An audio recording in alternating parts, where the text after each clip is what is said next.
They're like, really? I'm like, no, but maybe. Keep it up and we'll see. Yeah.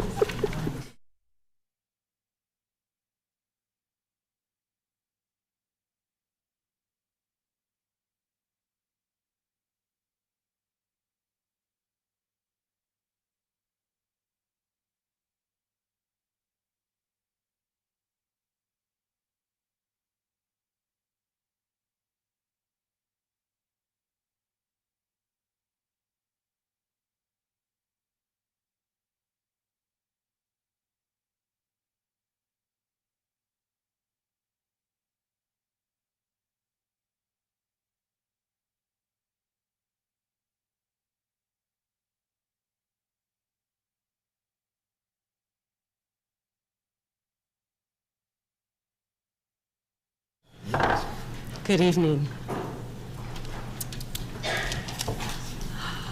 I call this meeting of the Maplewood Richmond Heights Board of Education meeting. It is March 28th at 7 p.m. Please rise for the pledge. I pledge allegiance to the flag of the United States of America and to the republic for which it stands, one nation, under God, indivisible, with liberty and justice for all.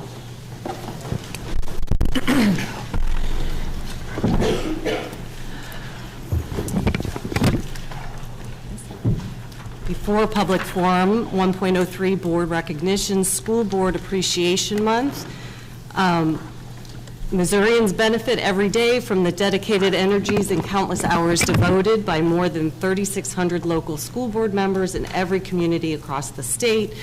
These public servants are elected by local constituents and do not receive compensation for their efforts.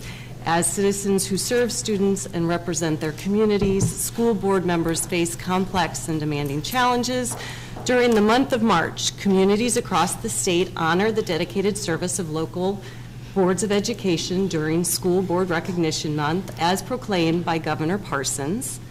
School Board Recognition Month is sponsored by Missouri School Boards Association, and the Missouri School Boards Association is a private, not-for-profit organization that exists to help school boards ensure all students succeed. If you'd like to see the governor's proclamation, it is of course in board notes, but I'm not going to read it to you. So I wanted to first start off by saying thank you for your service and your level of engagement. And I do know that while you also have families, including our student reps, the time that you put in as liaisons and also on the varying committees where you lead, serve, your work does not go unnoticed. And so each year we ask all of the schools to actually donate something for Board Appreciation Month. And so if you look in the first bag, which is the black bag here, Sally Saldana over at the elementary school told me I had to say that this is called sublimation. And the students actually made these for all of the board members and also our student reps. The high school donated a t-shirt. I, of course, gave you coffee gift cards, my favorite. The middle school provided honey, and then you also received from the ECC a mug, and then other departments, for example, I call this my thumb drive holder. I'm sure Dr. McGee will call us something else. There's an inside joke along with that. Yes, I still do have thumb drives, but just wanted to say thank you. I know it's not enough to express our gratitude for your service, but please enjoy the gifts, and happy Board Appreciation Month. 1.04 Public Forum. I do have two people. Please remember, keep your remarks to 3 minutes. We ask you that you refrain from sharing personally identifiable information and confidential personnel matters about students or staff. Per policy, the board does not respond to individual public comments during the meeting. All speakers will receive a follow-up communication from the board within 72 hours of the meeting. When I call your name, please come on up. Dr. Craig Maxwell.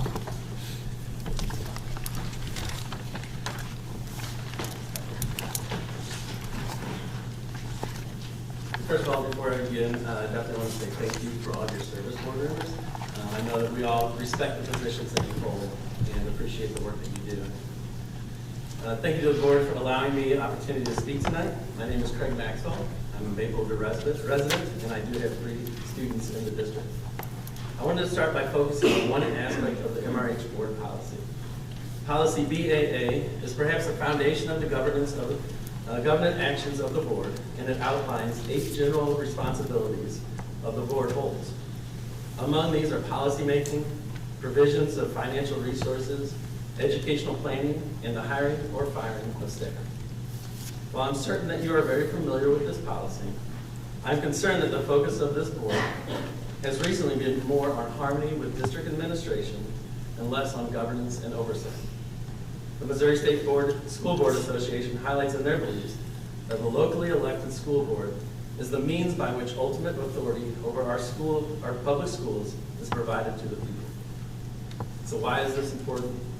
I believe that the execution of these board duties has a direct impact on the culture of our schools and our community, and is at the heart of some of our staff retention issues.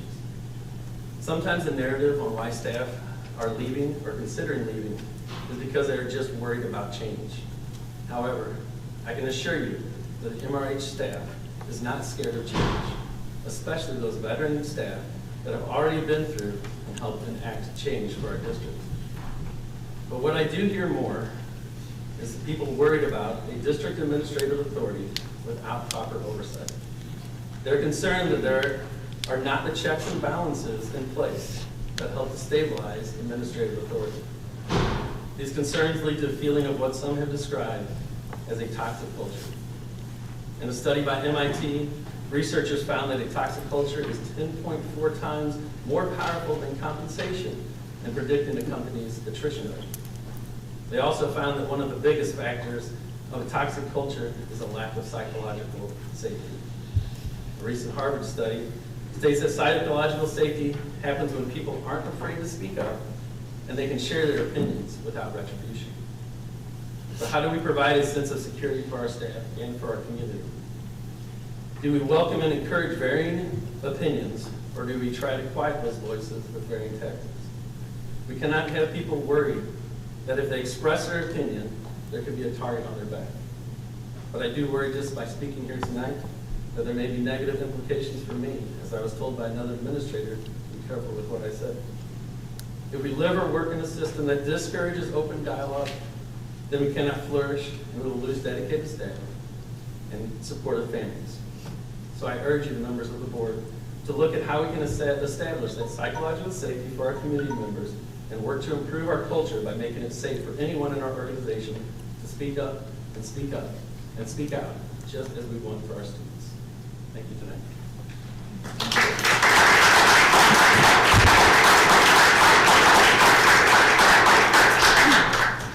Thank you. Mrs. Annie Rothenberg.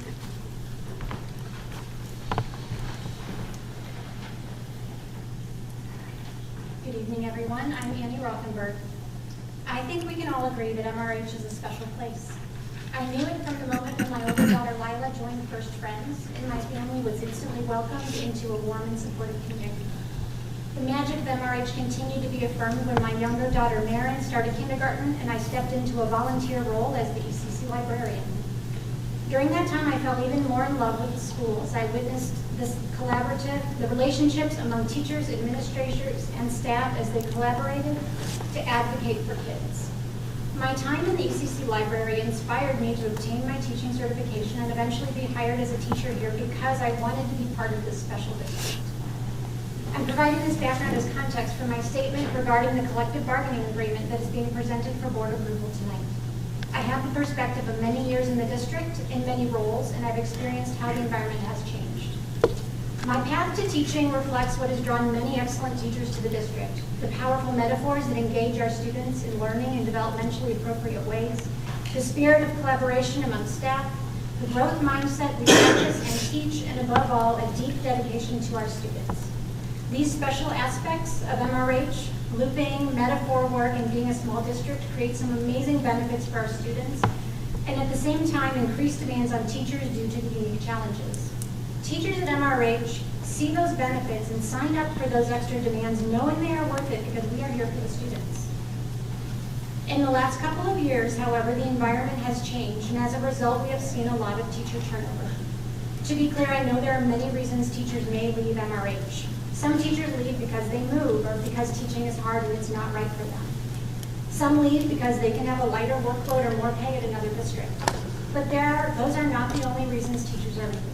There are teachers who are not leaving teaching, who have the time and resources to handle the workload and pay, who came to MRH because they feel strongly about all those things that make MRH special, who are still leaving, and that is a problem we must address.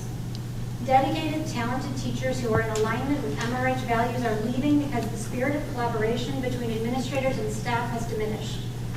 They are leaving because although our data has shown us for years where and who we are failing, administration has failed to address the underlying issues of inadequate curriculum and support. Teachers are leaving because they are tired of poor communication and lack of responsiveness to questions and concerns. Good teachers are leaving because they have lost faith that MRH will continue to prioritize actions that are in the best interest of our students. It is in this context that record numbers of teachers joined the union and organized to conduct collective bargaining this year. It was my pleasure to lead the district bargaining team along with Rich McCullum. I'm really proud of the work we've done and the agreement we reached, and I think it's a great start to addressing some of the issues that are causing teachers to leave. In my opinion, the hardest work that we did was not the organizing, surveying, researching, and writing. The hardest work was at the bargaining table as we found ways to communicate and listen. When we did that hard work, we were able to understand different perspectives and reach agreements that will benefit students and teachers. I want to express my appreciation for the collaborative effort of the administrators and teachers who participated in the bargaining sessions. However, our work is not done. We have new committees and means of communicating established in the agreement that I'm hopeful will lay the groundwork for a positive path forward, but this is only the beginning. So tonight I'm here to respectfully encourage the board as you consider and presumably approve this agreement to acknowledge it as an essential first step toward improving dialogue with teachers and administrators and addressing issues to improve morale and reduce teacher turnover. Speaking to the larger community, I feel compelled to challenge us all to continue to do the hard work of listening and communicating with the good faith that we all want what is best for our students. Teacher turnover has led to a deep divide in our community between families who are alarmed and those who believe alarm is an overreaction. Although this conflict is stressful, it gives me tremendous hope that so many people care so deeply about what they believe is best for the students. Every day at the ECC, we teach kids skills to become better listeners and communicators. If they can do that hard work, we can too. And we must, because our kids deserve it. Thank you. Thank you.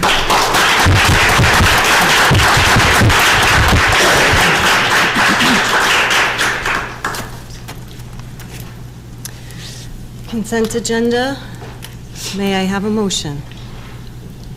Move to approve the consent agenda as presented. Second. All in favor? Aye. Any opposed? Before I move on, I would like to note that in the consent agenda, we just approved the ongoing French exchange program, and I am very excited that we are continuing this tradition, but we have been able to level it up to protect the district and the students from any risk, so I'm very happy about that. All right, study items 3.01, construction change orders. Dr. Dietrich.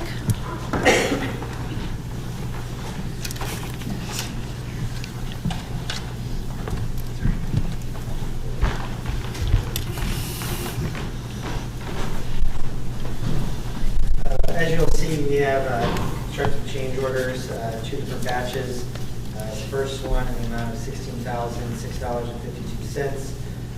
These amount due to existing conditions and some missing items in our drawings. These are still keeping us with enough money in our funds to make sure we're reaching our project completion. The second batch in the amount, Chris, do you have a total in front of you? For 45? Yes, please. 48,164. Probably the largest one, which was AWA 13, the one that hurt us was the 29,000. That was for some seismic supports on some RTUs on the roof. That was some code change. But overall, again, these are some significant totals, but again, we'll be able to do the job within the cost that we're projecting. I just had one question. You said stuff that wasn't seen on our drawings, do you mean like the original plans? Do you mean the current plans? Like, Yeah, so just as we're going through plans, there's always things, so like there was some electrical disconnects that we're missing. And as we're working through Navigate, Navigate has been wonderful as we've been moving through this. Some of these things they're saying, hey, this is typical, sometimes these things are missed. There have been some things that they're like, hey, this is something that we've missed. And at the end of this project, that is when we have to sit down with the architect and say, hey, these are the things that it has cost us at the end. So these are the things that we have negotiated at the end. So there's always a give and take throughout the process, and there will be some sit down at the end of it. thanks. Would you say that the 29,000 was a miss, or it was as we opened things up and realized that more supports? It was on new construction, so it was a miss. It was a miss. So that will be one of the things that, at the end. Absolutely. Thank And there you. is some value to it. Yeah. I mean, there is, it does make it safer for our students. There's additional seismic supports on the roof. So it is something that, is an additional cost to the district. It is not something that, as we walk through the building, we're not going to go, oh, wow, look at those amazing seismic supports. But knowing that they're up there and that they're over the heads of our students, we should feel better knowing that they're up there. Agreed. Thank you.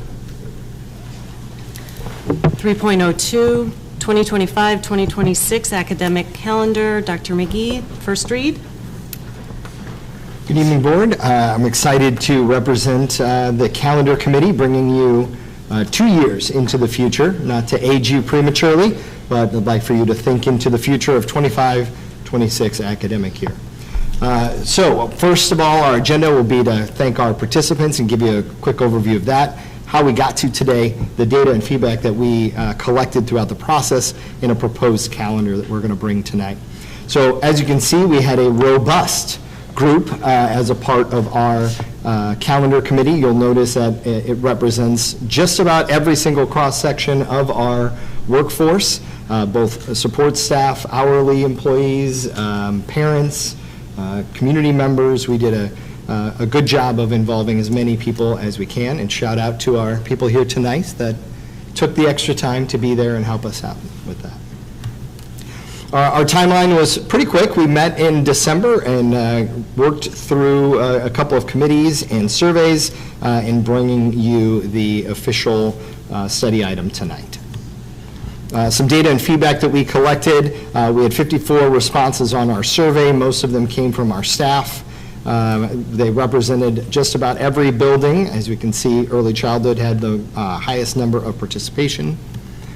Of the two options that we drafted, worked through, so then we took the anecdotal notes that people gave us feedback, and we brought those through the calendar committee to make those edits and adjustments. Here are some of the things that came out that after we've made those final edits, then I pushed it back out to the calendar committee and said, did I get everything? What did I miss? And as you can see, I'm not an expert at Adobe Illustrator, so I had to work on my placement of dots. But all in all, we did a good job of making things come out in the end. So our proposed calendar looks a little different than it has in previous years. We're utilizing a new template. We think it may provide some opportunities for us to try something new and check things out. Any questions about our proposed calendar for 25-26?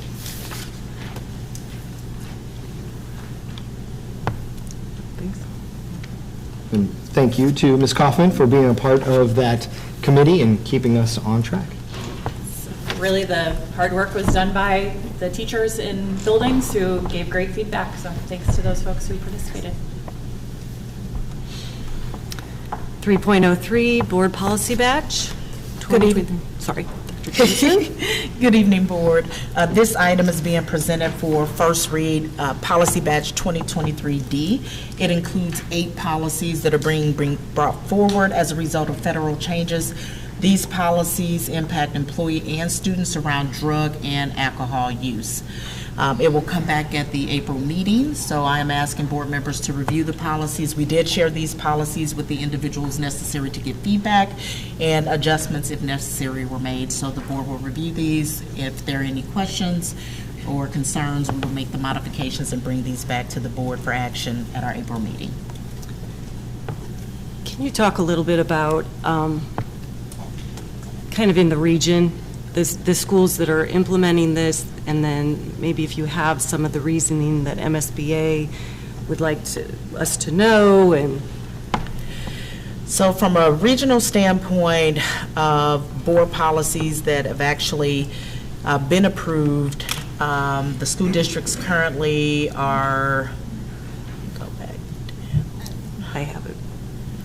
Got it. Yeah. Bayless, Dunklin, Kirkwood, and St. Joseph. A lot of them, when we review these particular policies, actually included language around bringing dogs in,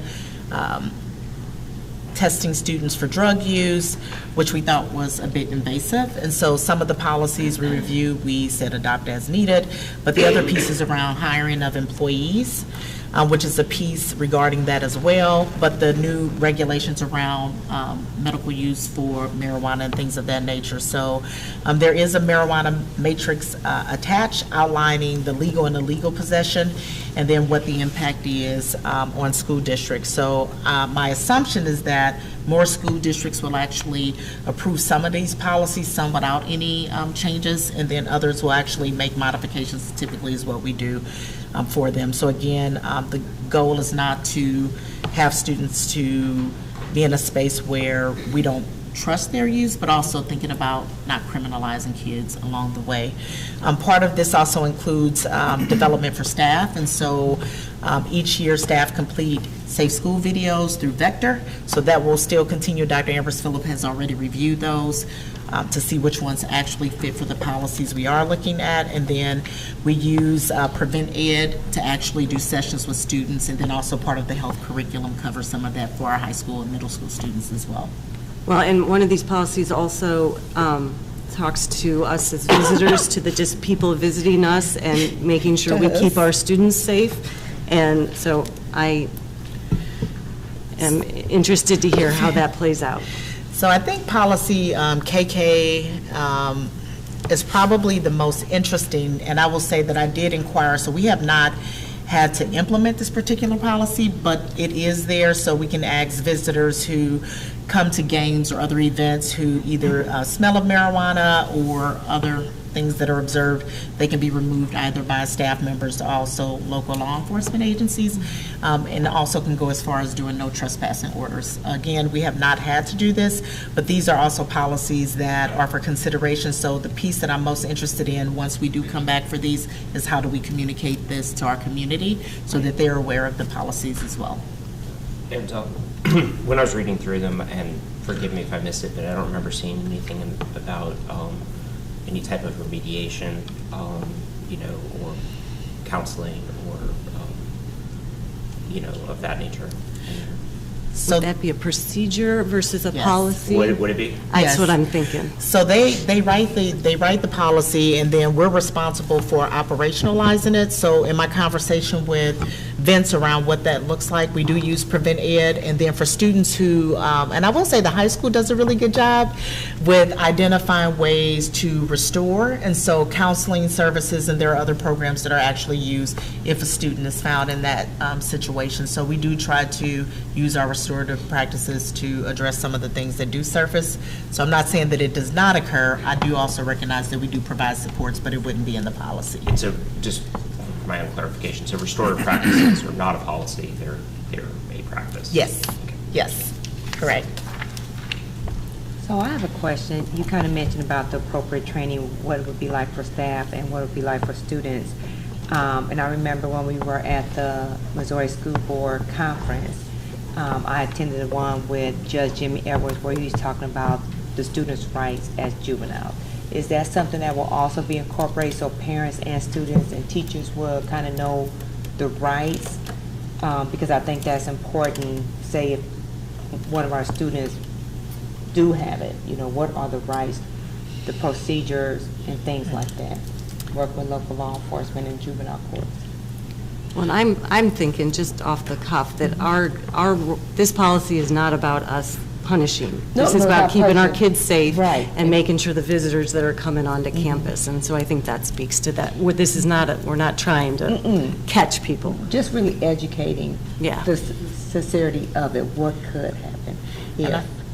I think that's an excellent question. I am not that far yet, but in thinking about how we use our community conversations, that could be an aspect of it. So I think first looking to see what policies exist, what supports that we currently have in place, and then planning forward to educate families. But again, I will say the high school does a very good job of identifying resources for families and not to take a punitive approach, Right. and to take more of a restorative approach to supporting students who may have addictions or other concerns that need to be addressed. All right, thank you. You're welcome. 3.04, certification of the collective bargaining election results. Dr. Soap. Good evening, members of the board. Good evening. Thank you. So on February 15th, an election was held to authorize the Missouri NEA to be the exclusive bargaining unit for teachers, for counselors, and for social workers here in Maplewood, Richmond Heights. The election results were held, and it was 97 in favor and 0 against. If memory serves me well, that was a very inclement weather day, and so I appreciate staff members coming out in spite of the weather to vote. And so our policy HH1, teacher negotiation representatives, recommends that the action be certified by the board, the election results, and that a majority is required. So we have achieved that. So this item will be coming back tonight in the agenda for action. So I wanted to make sure that you were aware of the results of the election. Any questions you might have? I don't think so. 3.05, CBA recommendation. Dr. Amber Silitz. I'm just going to keep going tonight. Please. Got multiple here. So 3.05, my colleague, thank you, Dr. McGee, already has this one pulled up for me. So this is the collective bargaining agreement recommendation that we're bringing forward tonight. In the attachment, you will see that the collective bargaining unit agreement is actually attached, that final agreement. That's the first attachment. And the second is the signature page. And then, of course, that third attachment is this slide deck that you have before you. So I wanted to start off with just the why, and then also share the process and the outcomes in this presentation tonight. First, I just wanted to share our bargaining team members and to thank them, and just a very public acknowledgement. I know these were very long days and nights, and I know that there were countless hours that you put into this process, and I'm very appreciative for the collaborative spirit that you brought to the negotiations. This is historic for us because we have not had collective bargaining for 20 years here at MRH, and I was excited, although I don't see her among the crowd today, to have Carrie Estes, who was a part of the last collective bargaining process 20 years ago that Maplewood Richmond Heights had. So that historical knowledge was also, I think, very important for us. So thank you. Next is why. What is the why behind the school district and the NEA bargain? There are several things that were brought to our attention in terms of reason for the bargaining.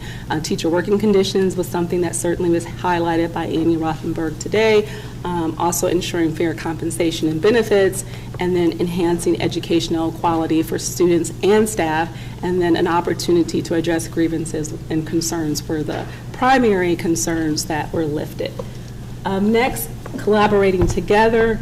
We talked about the benefits per NEA, and here we talk about the connections to student, staff, and the district, and then also our equity goals. These are all the reasons why that it benefits per NEA for us to be in a collective bargaining agreement together, and that is also aligned with our district strategic plan. So I wanted to briefly share our timeline. I was really inspired by the fact that it took us 4 meetings. That first meeting, if you can remember, really was actually setting the groundwork in terms of the rules for bargaining, and the next follow-up meetings were when we actually focused on issues that were brought forth by the collective bargaining unit. So there was certainly a desire to identify some mutually agreeable solutions, and I think those are the things that helped us to be able to get to the end where an agreement was reached. Here are some highlights. I wanted to just briefly pull out some of the highlights from our CBA agreement.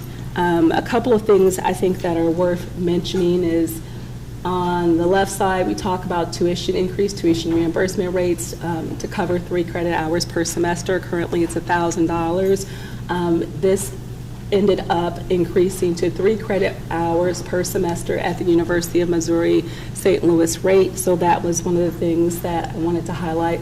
Also, because I'm not going to go over everything, increased the district hourly rate from $25 to $33 an hour, and that is for our extra duties. So thinking about student supervision, thinking about our curriculum writing, our professional development, those are typically the activities that staff members would be engaged in for that incremental increase of $25 to $33 per hour. Additional things is 250 minutes, planned minutes each week for pre-K through 12th grade teachers. I do want to state that currently K through 12, so kindergarten through 12, have 250 hours already. This was an issue for our pre-K teachers, and it is not required by the state that pre-K teachers have 250 minutes, but we were able to reach an agreement where all teachers pre-K through 12, even though the state does not necessarily require, will have 250 minutes. Like I said, it would be a lot for me to go through everything, but I'm going to go through as many of them as I can and then move on for the sake of time.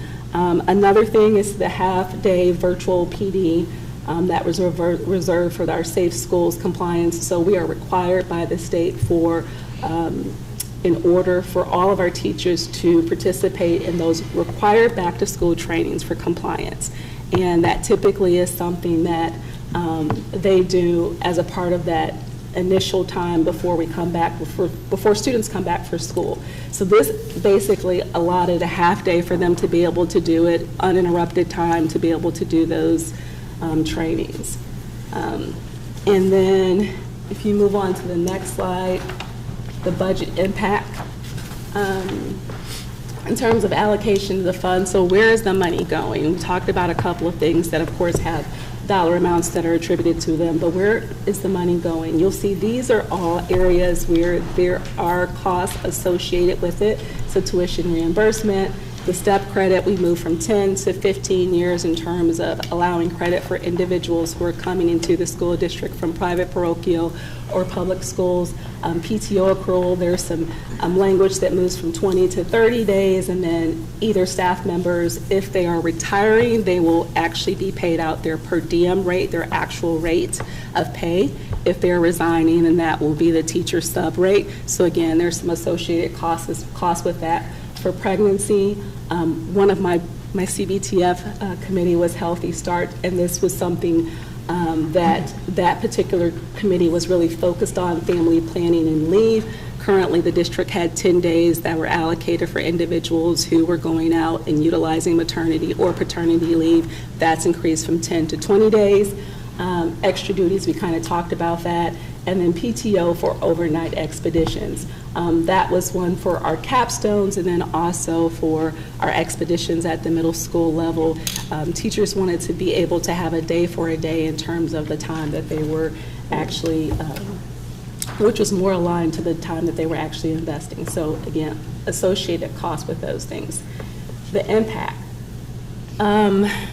The impact is, so these are really soft numbers, and it's a best estimate because it's some of those things it's really difficult to tell. If you think about pregnancy, for example, in the elementary school this year, like something is in the water, right? So next year you might not necessarily have as many people who are expecting. So what we tried to do is look at the average for what the costs were associated for these particular programs.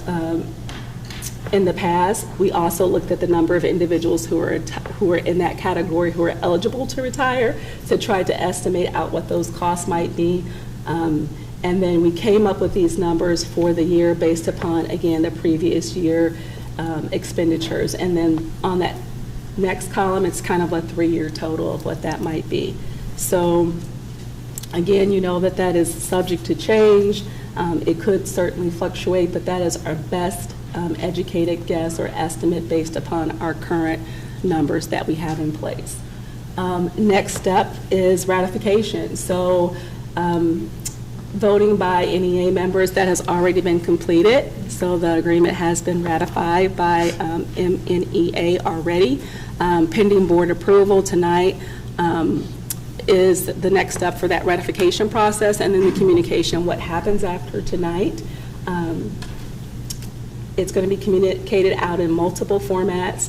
It will be on our district website. That will be accessible also to the public as well.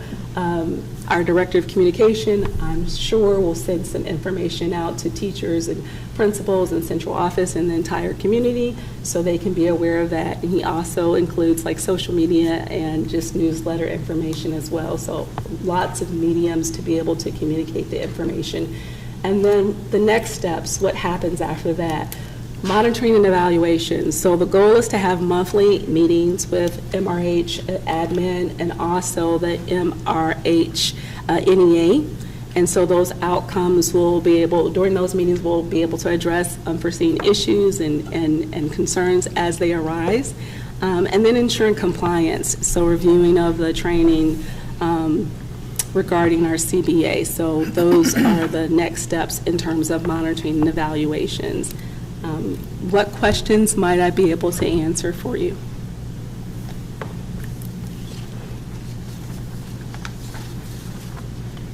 I appreciate the thoroughness from the administration and the teachers, and I appreciate the telling a little bit of what we were doing versus what we're moving towards.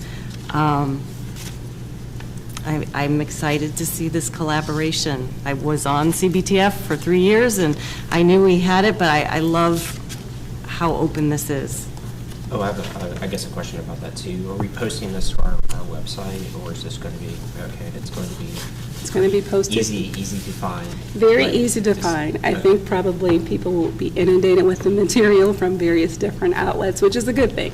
So it will be on our district website, and it will be sent out to parents through multiple outlets. And also to confirm, there is a very stringent grievance process contained in this agreement that outlines if you do have questions or concerns, what to do and how to do it, and who you need to talk to, and everything like that. There's a grievance process in the agreement. The grievance policy? That's what I'm asking. Yes, so there is a grievance policy that is a part of our board policy that outlines what those actions would be for a staff member if they had a concern. So the policy is connected with all of our board policies, and individuals have access to that, both on the public-facing website for parents who can also see that, and then also our staff members can see our policies as well. That is separate from this agreement, but it is a policy that we do have. The word grievance comes up several times, though, in this presentation. So can you address what is meant by the word addressing grievances and concerns in this presentation? So concerns that individuals might have. So in this particular, thank you for clarifying that. So in this particular presentation, and the word grievance and concerns is if people have concerns that they want to lift. So I think as a part of our collective bargaining meetings, there were concerns that were raised where people will be able to kind of talk about those concerns constructively with admin. The monthly meetings will provide opportunities for those things to be addressed on an ongoing basis. That is different from an actual grievance through the policy where an individual has been mishandled or mistreated in some way, and there's a process that outlines what that next steps would be for that individual. So grievances in this context are things like, we are not currently receiving compensation when we do an overnight for a expedition. We would like to address that in this agreement, which we have addressed. Correct. Or yes, have come to some decision about. Can I also add that the agreement includes not only the monthly meetings with the MRH NEA, but then also continuing with the semester meetings with members of the board. So this year, we actually started where the board members went out in groups to schools to get the concerns. Those concerns were brought back and discussed with me, and then I had to share the plan to address those concerns. So the agreement also allows us to formalize that, and while principals and those individuals who express concerns, if they wanted to also have union representation, we just codified that in the CBA, even though that's also already being offered to teachers if needed. So there are some pieces in there that are codified and more clear for everybody. I appreciate this. I'm really excited that we are able to level up in this way and to really address a whole host of issues in one effort. And again, thank you very much to the teachers in the room who were a part of that. I have questions about, and perhaps this is a presentation for a future meeting, what impacts the decisions made here have on our staff who are not covered by this agreement. We have I see some folks who are support staff here tonight, some other folks we know obviously who are not covered, and I'm just curious what of the improvements are going to, be extended to them as well. I know that they have not unionized in the same way, but it is a possibility going forward, but it is also a possibility that some of the work that y'all have fought for is extended to them as well. So thank you for doing that. I think a couple of the items, I did share some information with groups in regards to how they can unionize if they're interested, because we do support that. I have not received anything yet for a formal petition. We are still having conversation around who is supported. So I think all teachers benefit, but particularly those individuals who are members of the NEA, and we're having continued conversation around those support staff members who don't necessarily or who aren't included in the bargaining unit. So that's conversation, and there will be some items coming forward for support staff that are a continuation of the work that we did in CBTF, particularly around tuition reimbursement for support staff members who are eager to either transition into other roles that would still fit supporting the school district, which is critical. And I will say, during our negotiations, the MRH NEA did mention, like, we want to ensure that that's something that we continue. And the other piece around that is looking at other ways to be able to discuss that. We did have some preliminary conversation around salaries and what that looks like, and so I need to unpack that a bit more with the team, particularly for support staff members who are not included in the bargaining unit. Okay, I just want to make sure that our community, all iterations of that, whether it's parents, teachers, community members, have access to the document so they can read it and learn about it. So I love that it's being pulled out. I know sometimes our policy batches are harder to get to, so we want to make it easier to get to. And then I just want to review that this is a yearly process. Correct. So we're going to do this again. We will do this again. This collective bargaining agreement begins July 1st of 2004 and ends 2005, June 30th. 2024 and 2025. I appreciate you making us go back, but, okay. And so,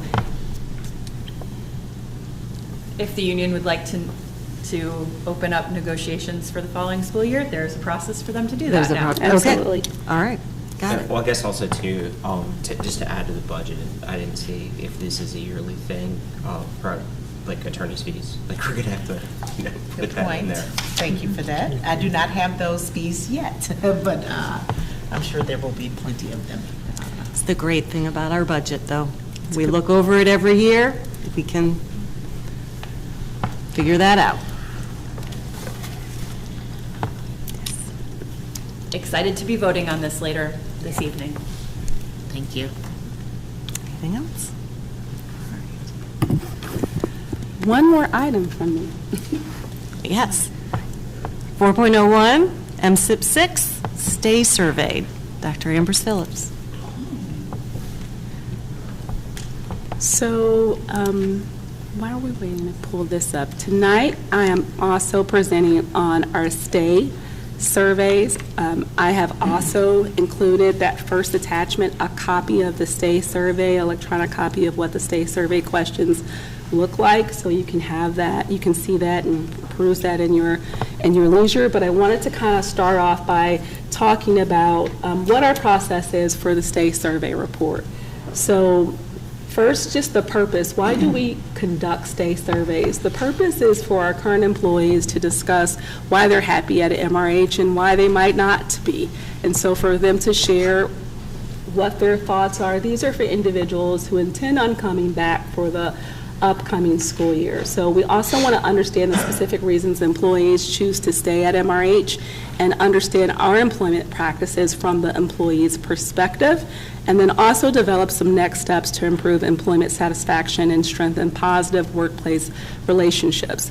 Not all school districts conduct exit surveys or stay surveys, but this is something that we've been committed to conducting both of those things, both of those types of surveys.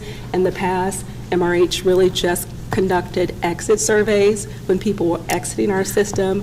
I thought it would be prudent for us to also capture stay surveys, and so if we can get ahead of people leaving and to understand the factors that are contributing to them staying, replicate that, or the factors that might contribute to them planning on leaving, then we can potentially have some dialogue around those factors. So what is the process? First, last year, March 7th of 2023, we had a joint support staff and teacher leaders restorative circle that was conducted by an external facilitator through Education Plus. And so that meeting was hosted at the Heights. We served dinner for individuals, and it was a great opportunity for us to discuss both culture and climate. And so when you're thinking about what is culture as compared to what is climate? Of course, climate is thinking about a decision that's made. You don't necessarily like the decision, and that's going to be something that really impacts the climate. But when we're thinking about culture specifically, that's more entailed to like whether that person was harmed, mishandled in some way, whether there was a violation, if you will, and so making sure that we unpack it and explain to employees the differences between those, but then having some dialogue and conversation in a restorative approach where we can really address whatever harm that has taken place, and then also make some plans to be able to repair that harm. So there were probably about, say, 30 employees who attended that restorative conversation. The next day, we sent out the stay survey on March 8th. And then, of course, individuals had an opportunity to complete the stay survey, and then they could come in for an in-person meeting with myself. And then I just kind of wanted to give you some feedback to let you know that stay surveys are typically administered during the spring. That's the window in which assessments typically take place, because individuals have an idea of whether they are returning for the upcoming school year. Except to interrupt you, we don't have a typical. We have never done stay surveys prior to last school year. Correct. So. Thank you. So survey respondents, I wanted to make sure that I painted a picture of whether it's exit surveys or stay surveys, who's actually completing them. Because oftentimes the individuals who are eligible to complete the survey don't necessarily align to the individuals who actually do participate. So here is a breakdown of the number of staff members in each location and the number of participants who completed the survey. So we had 37 total responses. So that's roughly about 11% of the population. You can see where they came from: 19 from ECC, 14 from elementary. I'm not going to read. There are some buildings where we did not have necessarily representation, and then other areas where we did. We also had one employee from SSD who completed the stay survey, so we're really appreciative for that as well. So what were the demographics? There were 32 females who completed the surveys, 5 male.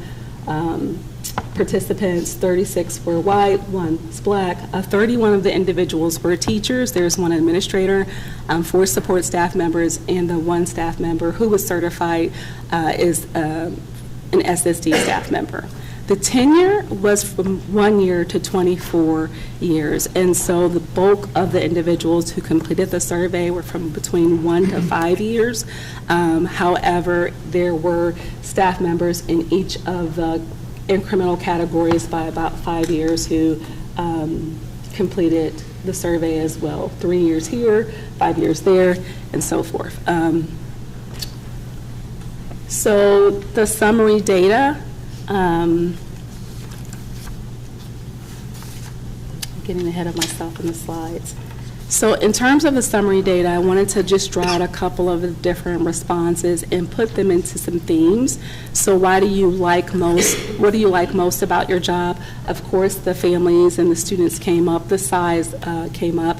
My supervisor was one of the things, coaching that I am receiving, talks about the culture and philosophy, lots of things about the students and the community, and then thinking about what do you like least. Several factors that were brought up on this side as well. Individuals worrying about teachers leaving.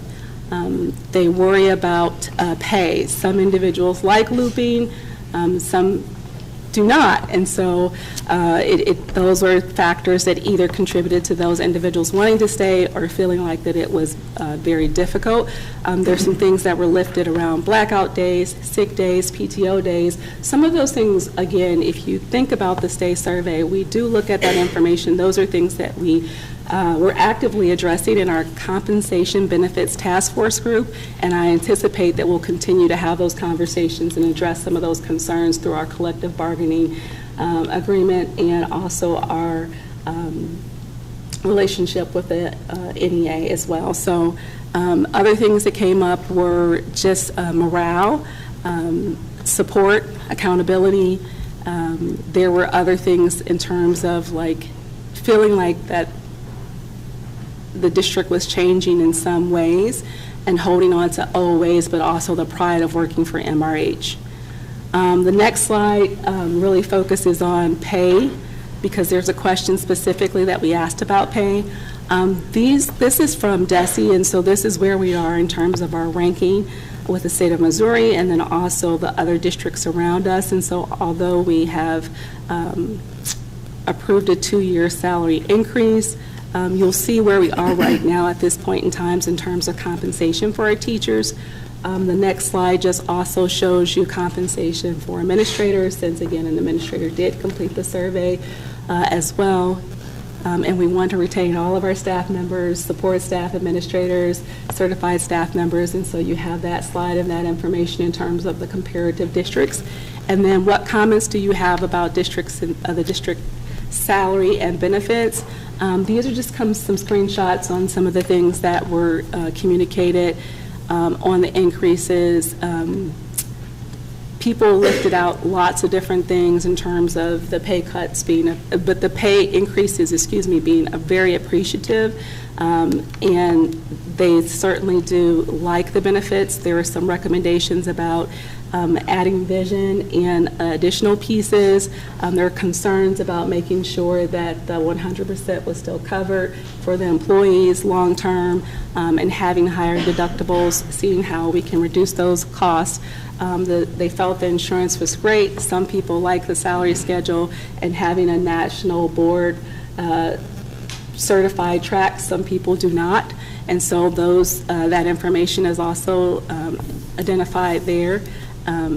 Individuals were overall happy about the raises. They had questions about whether we would be able to continue to provide raises for individuals, and a lot of teachers felt like that the raises, although they appreciate it, were not enough, that we would still have issues as it relates to competing with other districts. The next slide is just really thinking about what might prompt you to seek alternative employment.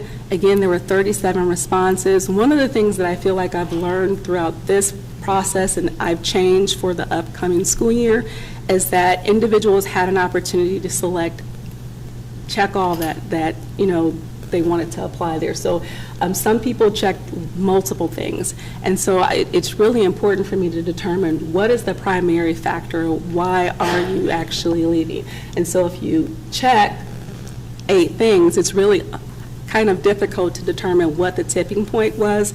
And so moving forward, the goal is to be able to either for them to rank those items or to be able to just select one option there, because it kind of skews the data. So, but these are the results that you see as a part of the responses that I received for that question. Would you recommend this company to a friend as a place to work? Again, this is another question where one, share this within your network, and I think we become spokespeople for the places where we work. And so the goal is to make sure that not only that we're making Maplewood Richmond Heights a great place for our employees, but thinking about individuals from a recruitment standpoint to refer friends to MRH as well. So that is the feedback that I received from staff members. These are actions to date. Again, these are just efforts that the school district, human resources department, other departments have done to try to address some of the concerns that have been lifted. I'm not going to read any of those to you, but I just wanted to highlight the community partnerships right now that we have. We're continuing to grow those, thinking about the salary increases, and we'll continue to kind of focus on looking at and reviewing salary annually. Having salary schedules for support staff is a goal that we aspire to have in place, and we have reached that. So there are lots of different things in there that we have done and will continue to do. The next steps, we'll continue these stay surveys. We're going to modify the window. Stay surveys will go out in April after contracts are due. So individuals, there was one individual who actually completed a stay survey out of the 37 who then ended up taking a job elsewhere. So I just want to make sure that people are firm in their commitment to be able to return to MRH. And then we've made some revisions to it to improve the feedback that we will receive. We will continue to monitor the progress. We will utilize, we have a management oversight team that for our people that will work through some of these goals, and then also we'll continue to partner with NEA regarding our culture and our retention efforts. And so I tried to quickly go through that because I had multiple things. And so do you have any questions that I might be able to answer for you? Well, I guess I have a question, or maybe a frustration with all of this. You know, there was maybe 20% participation in some of the schools, and this doesn't really tell me anything. You know, based on those numbers, I would hope that NEA would encourage all of their members to complete these surveys, because you can't address a problem if you don't actually know what the problem is. Additionally, I feel like when we're comparing our district to other districts, it's not really a fair comparison. Our district is much smaller than some of those districts. Some of those districts have higher tax bases, you know, just more money. So, I mean, I guess that's something else to consider when we look at that. You know, and I guess also what I'm hearing constantly, or what we are, I guess, you know, hearing is, you know, that apparently, you know, climate culture, that is a big deal, that is a big concern. I mean, I guess what I'm looking for is just more definitive steps to root out what exactly the issue is, how to address the issue, you know, just something. I want to actually respond to that one, and we are actually scheduled to meet in April, and our last COA meeting, we went back to an article that we reviewed before in Teacher Leader, and so as a result of the collective bargaining, reminder, Teacher Leader doesn't exist, but the communication and conversations and collaboration will continue with NEA. But in one of our meetings, we read an article, culture is everybody's responsibility or something like that, and so we actually unpacked that during our cabinet meeting. And what was interesting is that when you begin to talk about the vision for the culture, it is also the work of not just the superintendent, but teachers, looking forward to working with the NEA, but also having feedback and insight from the board, which is something that we'll be seeing in one of our work sessions, to begin to say, how do we codify what school culture means to us, and really being clear about delineating the two. And I think Dr. Shonda Ambrose-Phillips talked a little bit about that, because sometimes climate and culture are used synonymously, and they're very two different things. But the goal is to codify it, talk about what accountability looks like for all, so that it's not just either one person saying, like, that's not in alignment with what we've defined as culture. So I'm hoping that we can begin to do that work with the NEA and begin to have some of those conversations. And then I think the other piece, to your point, is increasing participation in the surveys, because 11% really doesn't, and especially when you look at some of the buildings that don't have a lot of participation. But I will also say sometimes there's survey fatigue, and then looking at what we can do, because we are required to do the DESE survey, which is one piece of data, but I do think the survey data that we get from the state and exit surveys are beneficial too. So that's going to be some of the conversation that we have with the association as well. I have a question too. Was this survey, and maybe I missed it, I apologize if I did, was it just sent out to everybody, or people who only signed a contract, or was it just something that? It was sent out to everyone. So I feel like it was new last year, so maybe that was one of the reasons why people did not respond to it. So it will go back out to everyone this year. I also think that some support staff members were uncertain of whether they should respond to it, and of course it was for everyone. So I anticipate that the survey responses will increase this year. Okay. And is the surveys, are they anonymous, or do they? The surveys are not anonymous. They're not. And the other question I have is about, so to kind of piggyback off what Josh said, you know, culture, climate, that's been, you know, like an issue that's been raised multiple times. And you mentioned that the NEA, that's one of the benefits of the collective bargaining. And so I know that annually you guys kind of look at, you know, kind of coming together and teasing out what the plan will look like. Is that something then with the climate and culture, anything that comes up from these survey results, something that will be done annually, or is it like an ongoing basis to like address that? So that is part of our meeting in April. So and really to look at what the cadence looks like. So with teacher leader, it was a shared agenda. There was a cross section of representation from each building, and they could add items. And so that will be part of the conversation that we plan to have, because it wouldn't be prudent for administration to say, this is what we're going to do. But we also want to make sure that we're monitoring the things within the articles that were outlined to say, where are we making progress? And then also, how do we keep a pulse check? And so for me, it starts with culture, because I do recognize, as we've stated before, our retention efforts are not where we want them to be, and it is costly to continue to turn over staff members, more specifically the time that my HR department and my leaders use interviewing, and teachers who actually donate their time to interview. Typically, because we have a rigorous process, it requires a lot of time. And so we do want to identify what those pieces are and have a clear understanding around what that means for everyone, and also have shared accountability too. So if we're talking about these are our core values and we're going to have this collaboration and conversation, I think that's part of it.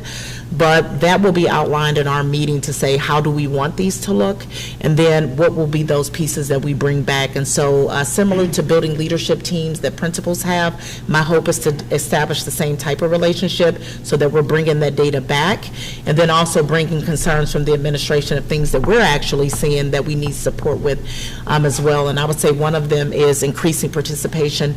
And I actually talked to Dr. Ambrose-Phillips about the benefits of actually having these surveys to be anonymous. And so what she didn't highlight on this one is that the principals actually get what I call a 360 survey completed on them by staff, and then it will actually come out again. And we received feedback at the last teacher leader meeting, well, not the last, but a few teacher leader meetings ago, about changing the way that we actually administer those, and then how that information is sent back out to teachers. And so I review them, the board gets a copy of the survey results, I meet with the administrators, and then the administrators have the responsibility of sharing with their staff what those results are and what their actions will be. So those are completely anonymous. We do not collect any identifying information on those. And then the climate and culture surveys that are actually submitted, distributed by Vince Estrada and Rachel Ward are anonymous surveys. So the district survey that we use to report out to DESE, those are anonymous, and the ones that are for principals are anonymous, and we are having conversations, and that could potentially be something that we talk about, because I will close with saying this: I don't care who says it. We need to have the feedback so that we're able to react to it. So the who doesn't matter, but the what does. And so I'm hoping that with the new collective bargaining agreement and these meetings, we can be a little bit more intentional to tease those things out and have some shared responsibility in regards to moving the district forward. And Dr. Jamison, just to manage expectations, the meetings that you will be having with NEA, those discussions, those are not going to be made public or put on the website. And so just so people understand that, or that's my understanding, that they won't be, that there is, it's not that there's a lack of transparency, it's just that that is something that is not done.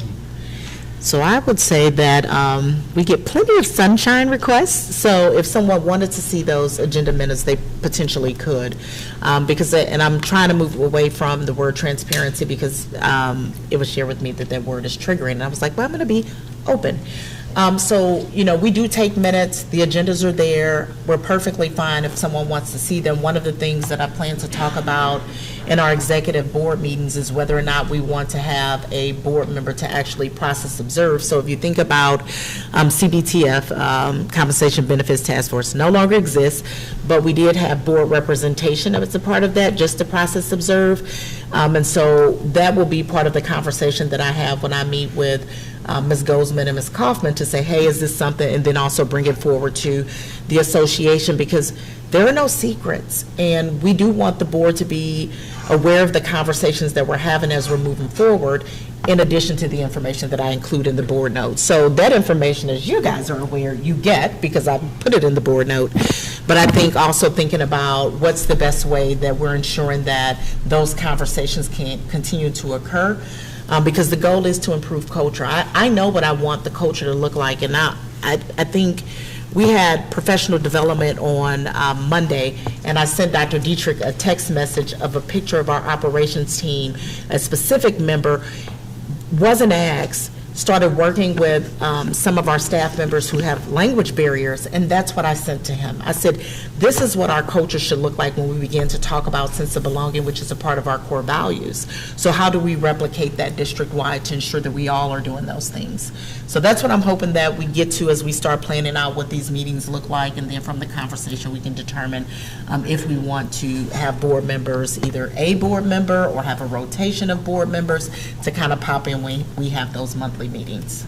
I guess my question is, why do we think, why does the things that are, that are quiet not being said out loud? Like when it comes to the, staff and all that, why do we see the surveys, we see the results, but I hear things about construction walks and, reaching out to the teachers, making sure that, we're doing the job right and everything like that, but we still see these results. So I'm just trying to really understand the disconnect. Do they feel like they can or whatever? Like, do you, I don't know, it's like a disconnect, and I'm really trying to see this really vague to me, because I hear this is what we're doing, I hear a lot of talk, but it's like it still seems like there's a disconnect.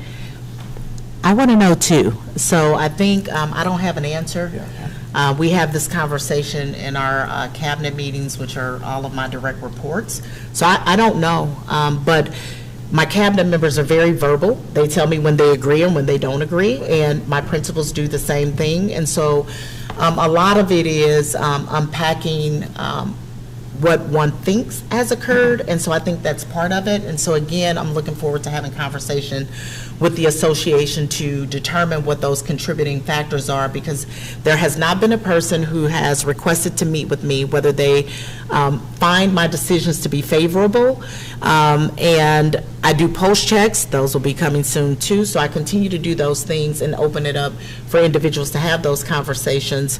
So I don't know yet, but I'm seeking to understand and hope hopefully through the collective bargaining agreement and these meetings with the association reps, we can begin to unpack that, because I really don't know, and I want to know. Do you think they feel comfortable coming out, talking about those? Well, I can't answer that, but we've had a couple comments that say that some don't, but I am very interested in hearing examples, concrete examples of the things, and also not conflating the idea of accountability and some of those other pieces, because the Department of Education is not changing their expectations, so it's how do you have a balance between the two. So I'm hoping that when we have our meeting next month, I'll have some insight, and as we continue to build that relationship and have those conversations, that there will be more openness and discussion, because I think it's okay to banter, and I think it's okay to disagree, because sometimes the best ideas come out of a good conversation. But to answer your question,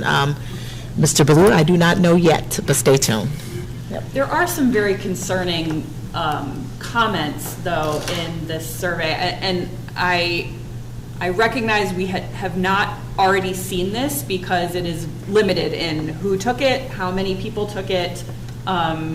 We can have some generalizations, but I do believe that there are some things here that if there are other staff that feel this way, I hope that they take the STAY survey and express these things more explicitly. On slide 6, this negativity of staff towards children and each other, covert racism from parents and colleagues, a lack of openness to change, parents are demanding, have too much access and influence over administration. Those are all very upsetting comments. I appreciate the bravery of whoever shared those in the STAY surveys, but this is also part of the culture that may be contributing to people not wanting to stay in this district.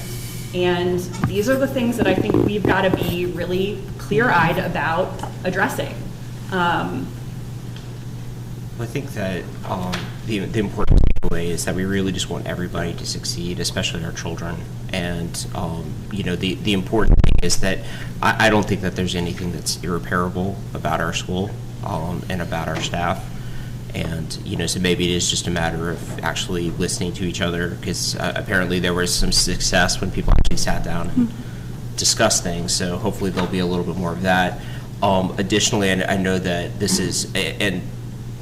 this will be accused of being in the weeds, but it's not, because we evaluate Dr. Jamison on how she reacts to things. I would expect that there is a robust system to ensure that these surveys are shared with each building, so that we can take that off and make sure that that's being done, because it is important.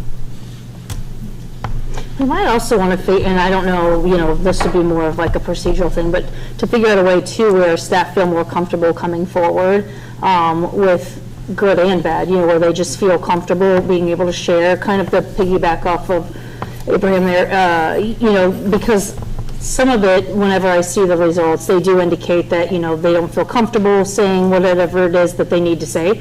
So if there was just, I don't know, some other kind of format, I mean, not that we'd have to leave the survey out, but, just some format where they would feel more comfortable. I know we've tried the anonymous thing, but just something, maybe even like to gauge the temperature of the staff, to see where they are in terms of like what they'd be more comfortable, I guess what format they'd feel more comfortable like sharing their concerns or even, the good things too, but just, what format would be best for them to feel comfortable in sharing, I will say that there are staff members who do feel comfortable sharing as well. So I just want to make sure that I get pulled aside and conversations come up all the time. And I'm sure that that's just not unique and specific to me. So there are some staff members who do feel comfortable. And I acknowledge that there are some staff members who do not. And the goal is certainly for us to be able to lift their voices. There are opportunities through the 360 survey that Dr. Jamison spoke about, through the DESE survey that she also referenced, through our support staff forum that is still in place. Previously, our CBTF committee and then also our teacher leaders committee, those staff members can send concerns through those representatives, and they're anonymous as well. And so there are some outlets and opportunities for those concerns to be shared that does not necessarily require that staff members reveal their identity. I think what is helpful for me for stay and exit surveys is there are times when it lends itself to a conversation. I don't really understand, help me understand this, and so I can follow up and get more clarity around what is written. I think it also helps me to understand from their perspective, for example, there are things that have come up about maybe entitlement or challenges with parents, right? There's some racial concerns that have come up, and there was only one person of color that took the survey, yet I saw that a couple of times. And so it helps to know, like, is this a teacher? Is it specific to a building? Because those are things that we want to address immediately. So it is helpful for me.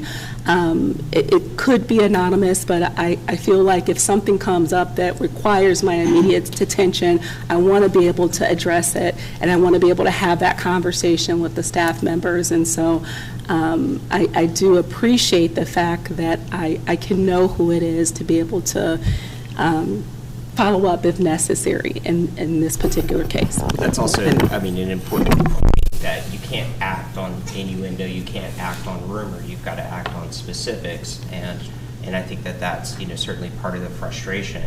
It is very much, if you see something, say something, and I know that that's scary, but that's the only way anything's going to get done. And there is a clear policy, a clear way to go about it that everybody should be familiar with, and I guess maybe we just need a refresher course on it. Additionally, there is an appropriate way to make complaints and to, you know, express your concerns. That should also be emphasized. There's a destructive way to do it, and there's a productive way to do it. You know, there is a difference. Correct. And I think to follow up on Dr. Amherst Phillips' comment there, I think, you know, I think we need to communicate that the STAY survey, you know, maybe we keep the results anonymous to us, right? So we see the accumulated results from you, but you know who responded, so you can have those follow-ups, right? And so that way there is, you know, have that transparency, let that be known, because that may be part of the reason why we get such low turnout, is we can let it be known that, you know, these, you know, the names will be kept here. This is going to be accumulated and shared as a whole. So the results, as individual results, will not be seen, you know, by the board. We'll see the cumulative results. So that way, the retaliation piece might seem diminished, right? Thank you for sharing that. For example, I also want to state the stay and exit surveys are not seen by anyone other than me. So I don't share them with anyone. The purpose and the goal is for me to be able to understand. And so even if I lift a concern, it's concerns that, you know, that I have now understood from having that conversation with the employee, that I might go to, for example, Dr. Dietrich's, I'll use him. There are a couple of times I've come to him and I've said, I need to kind of talk about this particular situation, help me address this. And so, although he might not know the identity of the individual, this is a valid concern that we need to make sure that we are working on. And that happened in the operations department. And so if there are things specific to a principal, specific to a leader, for a department, or even for that colleague-to-colleague conflict, I can address those things. It is not necessary to involve other people to identify. Exactly. And I think maybe person. Communicating that ahead of time and letting everyone know too, who are taking these surveys, who the audience is for, what the audience looks like, you know, what the results look like, maybe might help with the participation as well. Just that openness of what it looks like and what it will be shared. And that is in the paragraph, like prior to completing the survey, they do have that information. Right. Yeah, paragraphs are often not. But you know, again, we can maybe that, you know, it can be reiterated through the NEA or you know, or administrators, et cetera, you know, as it comes out. Hey, don't forget to take the survey. As a reminder, this is how it's shared. See, but I think still for some people, like the fact that anybody, not against you personally, but just that anybody sees who it is, can kind of deter them from saying what it is they need to say. You know what I mean? And so that, I don't know. You know. And I want to say, I really appreciate the responses. It's just that I just hope that, you know, staff or teachers or whatever don't have to feel like they're at risk if they say something or if they speak up about an issue, you know, because that's a part of it. You know, if someone feels at risk of their job or whatever, if they say something, you know, then you're going to keep having that friction. So I really hope in the future as we continue that does work out. We do get those responses, however we do it anonymously or however we structuralize it. I just hope that we get those responses and get those things cleared out because it's important. So that's all. So when Education Plus hosted the forum and the circle with the staff supporting teachers, could you elaborate what that's about, or do they even touch on the importance of a state survey? Do they mention anything about it to kind of encourage the staff and the teachers on why this is important? Because this is an outside source that's talking to our teachers and staff and not coming from MRH. Kind of see what does that look like? What was that, as they're being a facilitator, what does that look like? So we can kind of get an understanding. And some people don't know who Education Plus is, but Education Plus is a local group that works with several school districts in the region, offers a wide range of services. The purpose of the Restorative Circle was not to discuss the STAY survey. The purpose of the Restorative Circle was an opportunity for individuals who shared with me that that I'm struggling with the culture and climate in the district. And so this was an opportunity for staff members to come. It was a safe space. It was neutral outside of the school district. Dinner, childcare, however we can support you being there. We wanted to make sure that we communicated that it was for support staff and also for teachers and certified staff as well. I think we even hosted during one of the existing meeting time frames, and so it was something that was already on individuals' calendar to talk about issues that were happening in the school districts and concerns that people might have. And so the purpose of Restorative Circle is really to address the harm that has occurred. And so, and then to find ways to move forward to have reparative solutions and strategies that we have that can impact our community towards a space of healing. So it wasn't necessarily to discuss the SAY surveys or connected to that. In that way, the state surveys came out afterwards, because now that we've brought up all of these concerns, now that these things are fresh in your mind, here's an opportunity for you to kind of commit those thoughts and those words and those ideas to kind of a written format for us to be able to kind of capture that as a part of this process. okay, good. Thank you. Thank you. Thank you very much. 4.02, construction updates. Dr. Dietrich.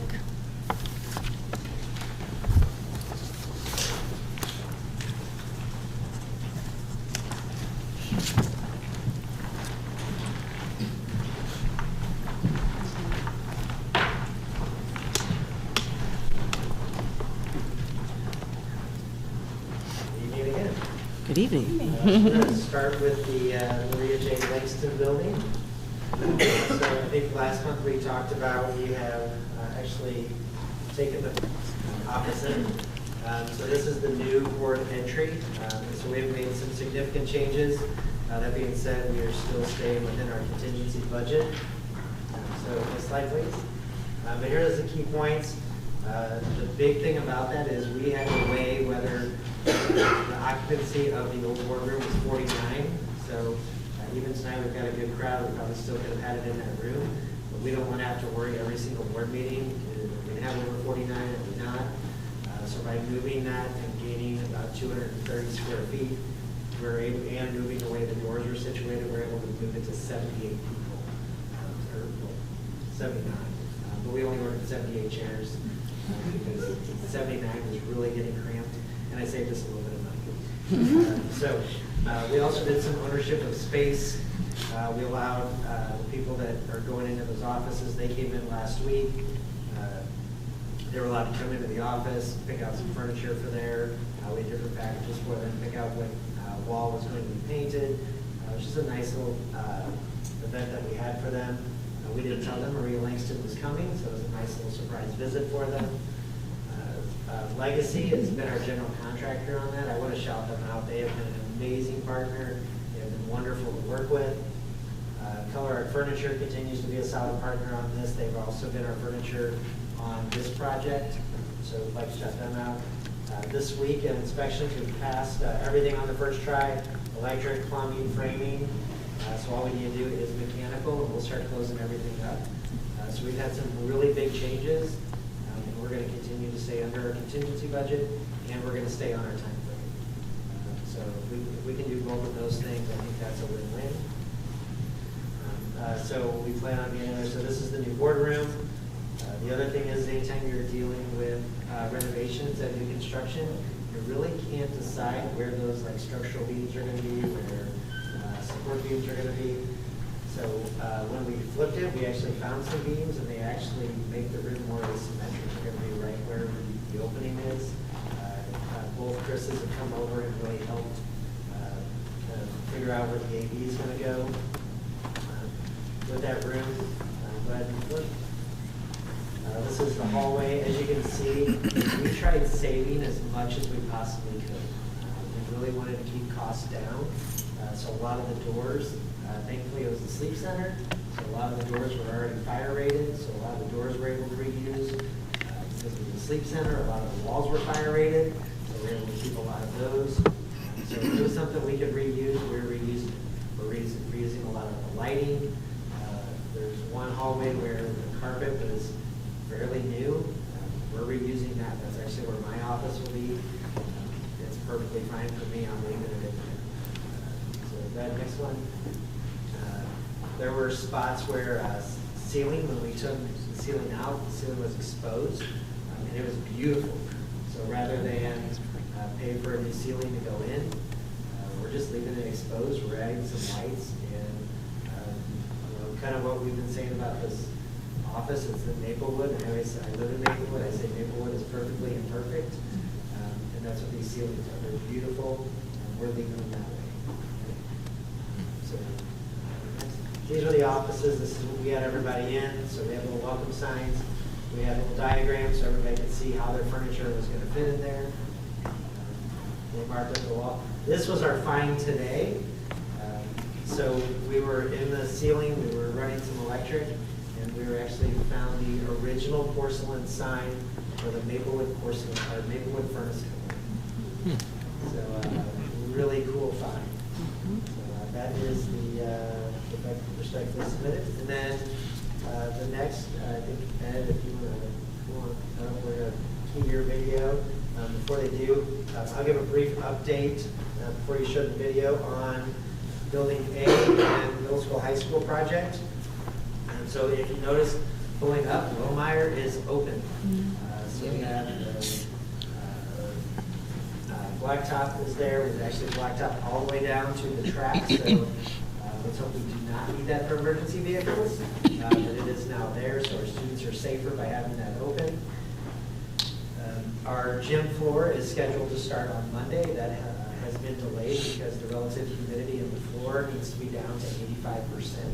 It's still not there, but we finally have it down to 95%, which means we can remediate it.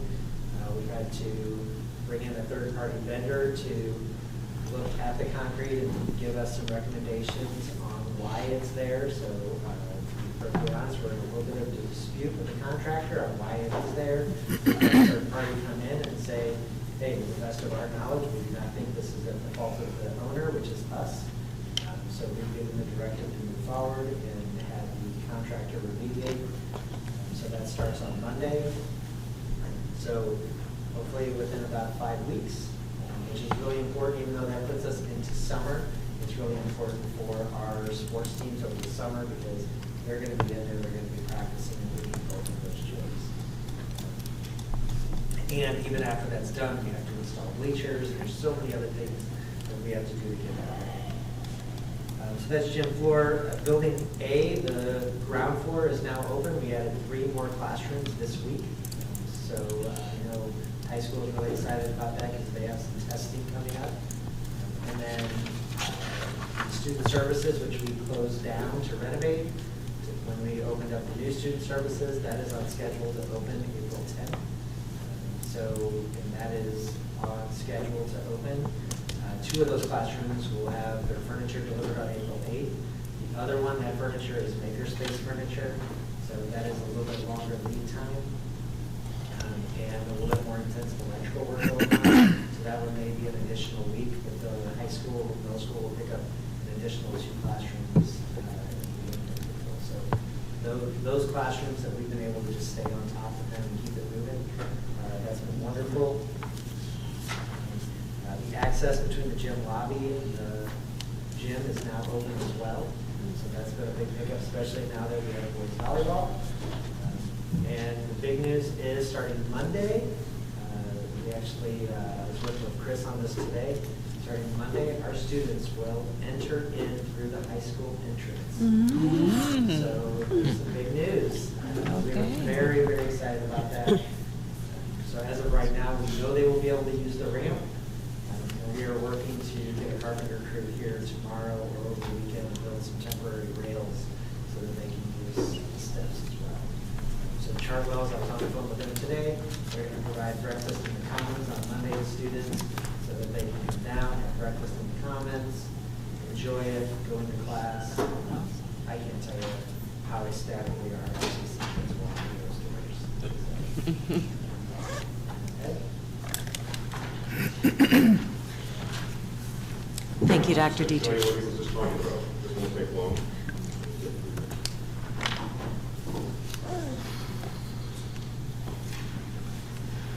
So this is me standing on the fire pit over here in the garden. But I wanted you to see that these spaces are no longer first come, first served up for grabs. It's accessible spaces, which is great, except that bar wasn't. You know, people forget we don't own Low Minor. It's not ours. We got that extended curb cut, so that blocked away. That is the completed accessible ramp. You go down into the commons. I used it today. A lot of accent lighting in addition to the tall lights on the standards. It's going to be a great space for all times of year. We won't have to bring in lighting anymore. Some of the artwork is back in. No, that boulder is not going to remain on the side. And they're still working on the canopies. Remember where the buses used to park? That's it right there. It looks terrific. It's going to be a great thoroughfare to get down to the athletic field. You can see how it all comes together there now. And that's if you look at the cafeteria, there's landscaping where we wouldn't even expect it. Wish we had better news to report on the gym floor, but as far as I know, those fans are running 24/7. So to get that situation resolved. So the flooring is ready. Dry it out. Before I go, earlier today I spent probably a good 10 or 11 minutes making this super fancy sign. This was supposed to be a prop for the photo we took earlier with the marketing team. So I'll let Ms. Rothenberg and Mr. Cohen argue over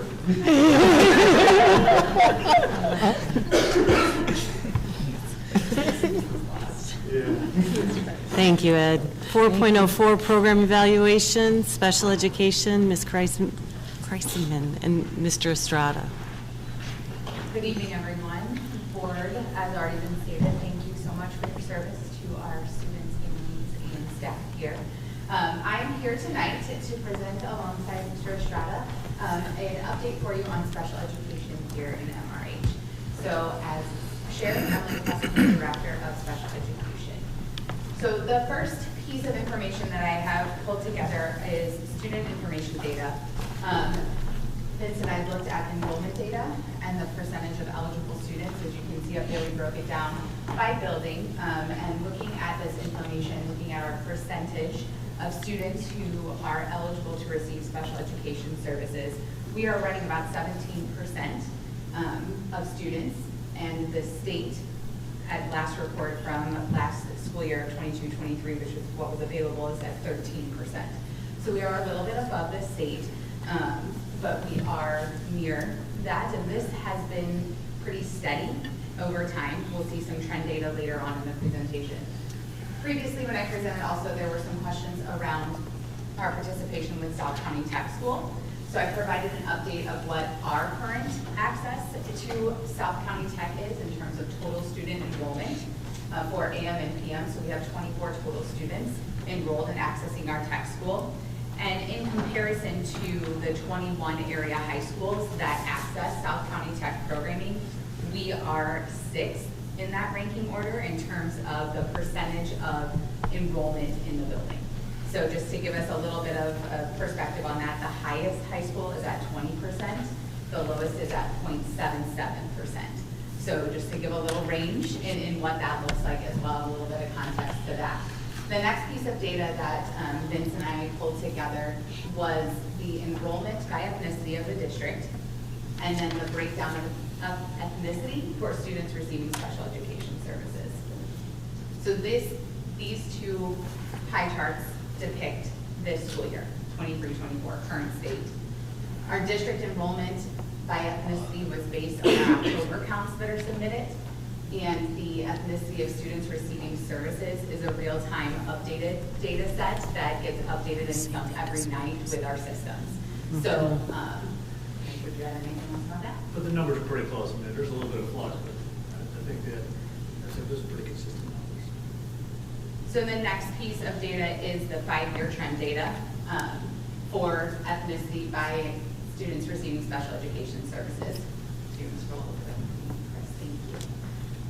So this was a question that came up that I wanted to be sure I could provide for you. We have that data for the last 5 academic school years. So you'll see the first year is 1920 through our current, and some of them were such low percentages. You will see that reflected in our numbers that are on there in terms of them being 1% or fewer of our students that identify as a specific ethnicity. So we looked at that from our 5-year trend data for students who receive special education services, and then as well as our enrollment data. And Vince and I have been wrestling with this data a lot over the last week or so, I would say, and looking at it and noticing certainly that our trends are very similar to our enrollment and our students who become eligible for special education services. We didn't see many gaps in the difference between those. So we are glad to see that, but we do recognize that there are some opportunities to continue to grow in that area as well. Vince, anything you want to add about it? No, we were looking at it all week, and actually, when you do data digest, like you get more curious, like it always begs more questions. So we were looking at state trends and national trends. The trends are pretty comparable. We did notice that with Black students, there is a slightly higher percentage of students identified with special ed that we're going to unpack and take a little bit of a look at. It wasn't stark, but it was something that we noticed. Nationally and by state, the number of students that are identified as Black, about 2 to 3% higher than the average of enrollment, and for us it was about 8-9%. So we want to take a peek at that, kind of see what that's about. Then you get to eligibility categories and age and those kind of things. I think the next slide is actually just our overall ethnicity breakdown. So it's district enrollment by ethnicity. And the special education enrollment includes all diagnoses, right? So this is children with, both academic and behavioral diagnoses. Yes. Autism, other health Correct. care. Does it also include like kids that maybe just have remediation versus kids that actually have an IEP? It does not. These are solely students that meet eligibility criteria to receive an individualized education plan. So as you unpack the racial disparities, I'd be really interested to unpack the diagnosis related to that as well. Absolutely. That's where the curiosity takes it. I guess, and the other thing too is I don't want to, where can I find like where you become eligible? Like where is that on our, like what is the search term that I need for to figure out like what actually qualifies you for services? Sure. There's an eligibility process, determination process that everyone would go through. For people to find that information, it's linked on MRH's website as well as shared through SSD's website. So they are linked together so that families and staff members can find that information to share as well. And the criteria is on Dusty's website. Yep. So So two big opportunities that I have to connect this work to the district strategic plan is through the For Our Health and For Our Students components. I have the opportunity to partner with Dr. McGee and Mr. Estrada as sort of co-champions for that work and participating in our management oversight teams and our board committees. So that partnership is very strong and very intentional in those sections of our district strategic plan. All of the work that's outlined in there, specifically through our action plans, is very cohesive with our special education staff. And me being at the table and having our teachers at the table for those conversations is very beneficial for our students. So the next piece are current goals that were put in place for this school year. So there are three big buckets that our goal areas are in this year that I'm sharing with you this evening. Social behavior skills, reading, and math, or literacy and numeracy. You'll see those terms used interchangeably. So we looked for specific growth in our measure that we use with special school districts. So this is an assessment that only students receiving support from special school districts participate in. So it's important when we look at this data to also keep that in mind. Our reading and math data is also only capturing our 2nd through 8th grade students, and that is solely because of the measure, the assessment tool itself. So when we look at pre-literacy skills for our kindergarten and 1st grade students, there are more effective and efficient measures to use. And then when we get to our high school students, those are more content-based assessments. So there aren't as many broad assessments or general assessments that evaluate that as it pertains to students receiving services with special school districts. So that's why there's a narrower sample size of our students in this data. So our social behavior skills data is encompassing of K through 12 students.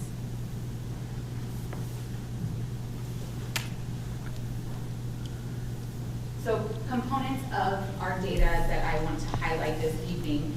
This is a previous slide that has been shared with you by Rachel Ward as well, so we've seen it probably in a variety of different ways. But we're looking at a percent proficient or advanced in student groups in all grade levels. And then the next slide is our subgroup proficiency over time.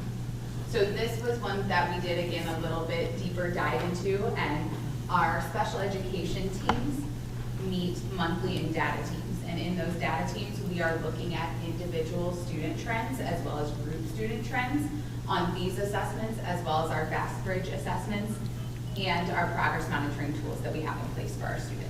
So that is how we are consistently reviewing student progress and making adjustments to our practices in our special education environments, as well as when we're pushing into our general education classrooms.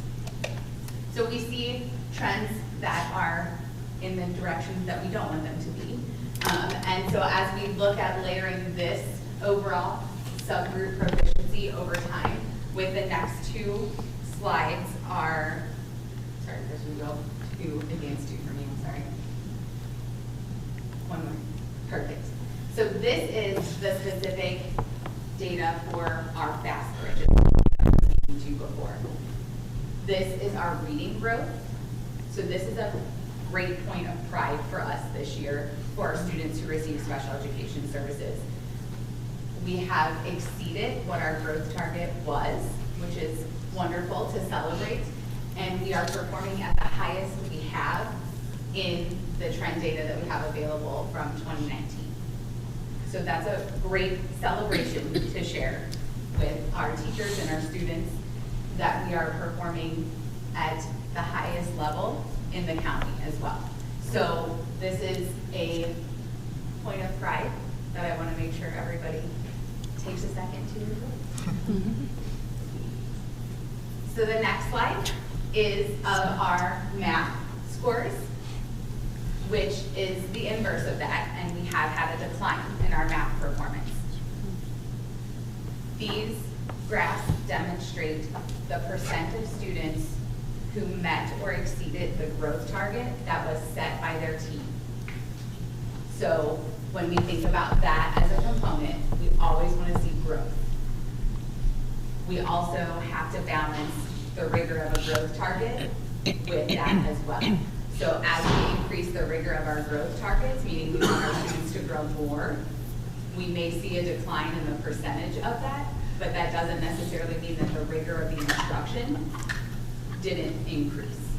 So just keep that in mind, that this is a percentage of students meeting a growth target, not a performance percentage like our proficiency graph that I started with.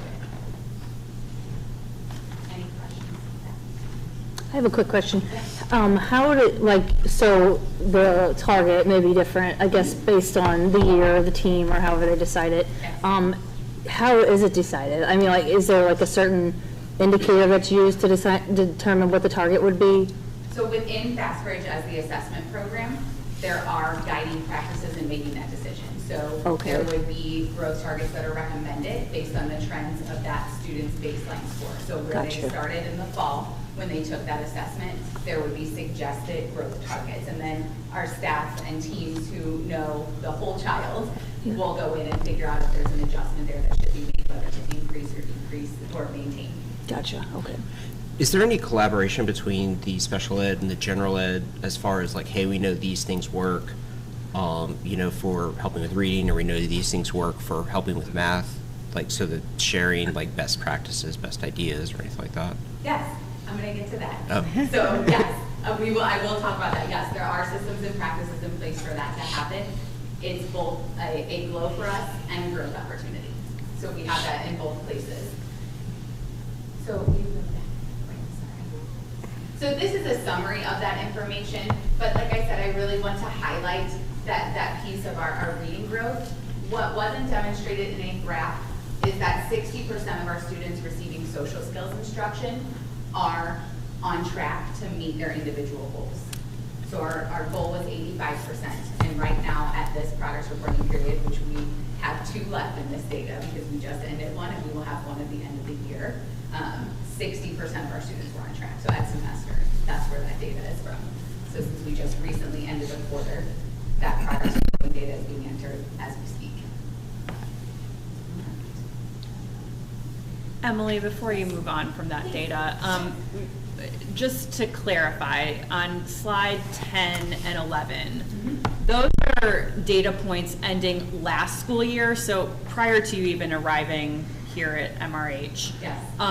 The data points about reading and math growth for students receiving special services, do you anticipate that those would be showing up on our, on the graphs for this coming year? I mean, obviously we haven't taken MAP testing for any of those topics yet, but I'm curious what role you think that the movement of students with IEPs may have on the district's ability to move all kids forward. Certainly.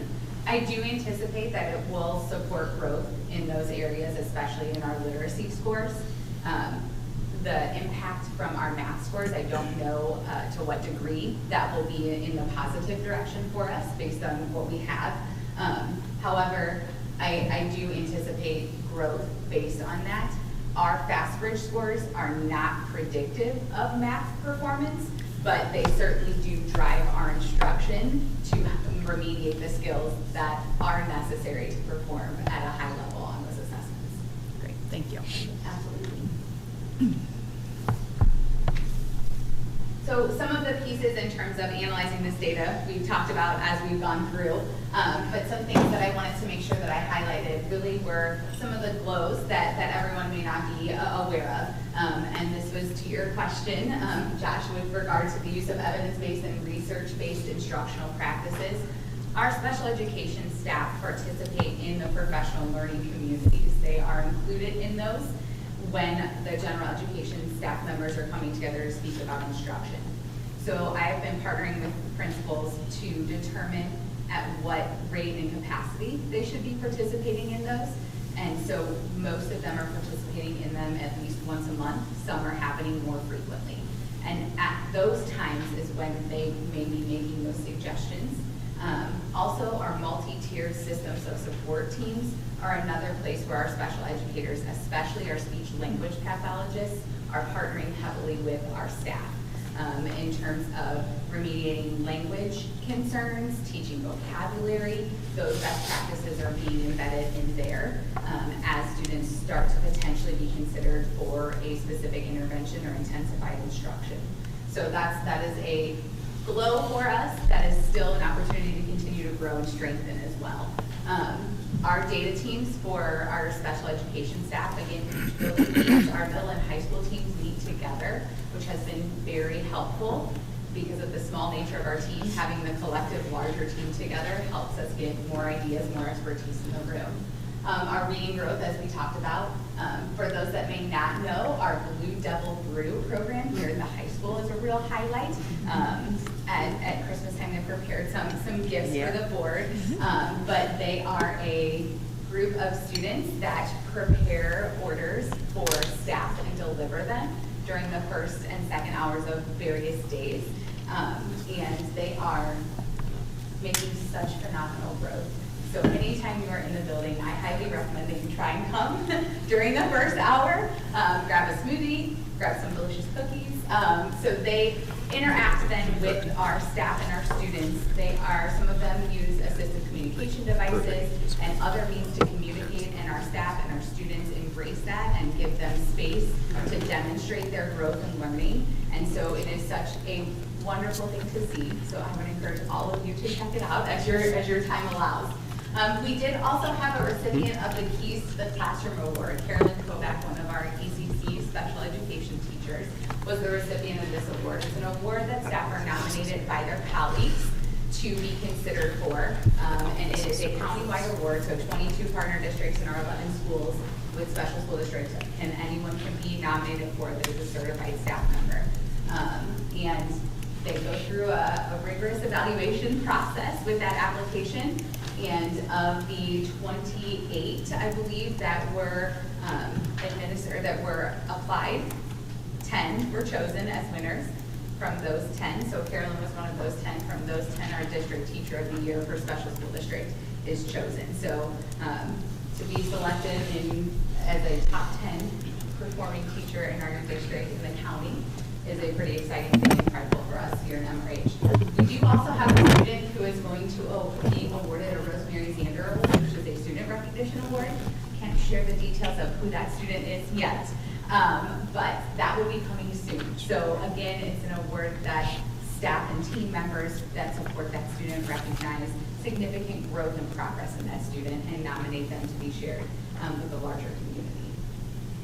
So specific opportunities that we will look at continuing to grow in are continuing to focus on special education process, the act of writing the IEP, the individual education plan, interpreting evaluation results that are both from our school psychologists here as well as outside evaluation systems, and ensuring that we have compliant and quality paperwork for our students. I believe that those are the heart of the work that we do. So we don't put our time and effort into those and make them clear and provide all of that information to our staff and teams to help our students and support their growth, then we aren't doing our best work. So that is a continued opportunity for growth for us, K to 12. Expanding our inclusive practices beyond what we have, specifically our early childhood center, meaning kindergarten through second grade, and our elementary school. Elementary school has really taken flight with this, and some of those practices there we want to extend down to our pre-K and up through our middle and high school in terms of the participation for our students in various educational learning spaces, especially at our ECC and our pre-K preschool programming. Strengthening our partnership at all levels, that's always a focus. I've worked with the principals in terms of meeting with them monthly for our collaborations as leaders. I also have the opportunity to sit on cabinet. I meet with Dr. McGee once a month. I meet with Mr. Estrada. I work very closely with Lauren Weisler, MTSS coordinator. So those partnerships are forming and growing as we're learning each other, being newer in the role, but continuing to strengthen those and ensure that we are meeting the needs of our students. Our professional learning community's participation, as I kind of already spoke about, continuing to identify how it is best appropriate for our special educators to participate in those. And then specifically our math instructional practices. I know that was a concern that was brought up, the decline in our scores. There are certainly factors in terms of how many students participated in that assessment. We have a significantly greater amount of students that receive reading services with us than math services, so our sample size is small. So it's not uncommon to see our data have high peaks and low valleys because we have such a small sample size of students participating. However, that data is not where we want to be performing. So we need to address that. We have a plan that I just met with our instructional coach actually today to finalize for next school year, in which we will be sending identified staff to a specific numbers training with special school district. We have a staff member at the ECC that went this year and one at the elementary school, so we'll be expanding that to our middle and our high school as well to ensure that we're continuing to have those math best practices present in all of our grade levels and all of our environments.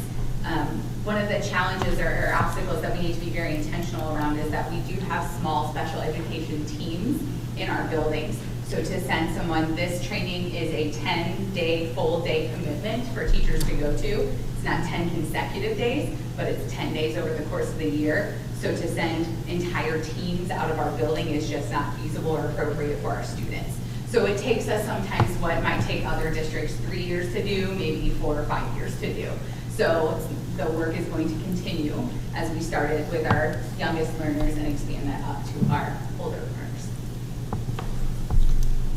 What other questions might you have for me? Are there additional math supports that we will be receiving beyond the professional development, access to coaching or other supports through SSD? Yes, thank you for that question. We did this year have a vacant numeracy coach position for our district. So we have a specific literacy coach and we have a numeracy coach. So next year that position will be filled and we will have a specific coach for the area of numeracy instruction that is available to us. They will be shared with, I believe, 4 other districts as well, but they are available, will be available to us. So this year our instructional coach was filling some of that in terms of instructional best practices, but didn't have the depth of knowledge that someone specifically focusing on our math instruction could provide. And the reason that was vacant is an SSD It is challenge? Yes, Okay. it is, yes.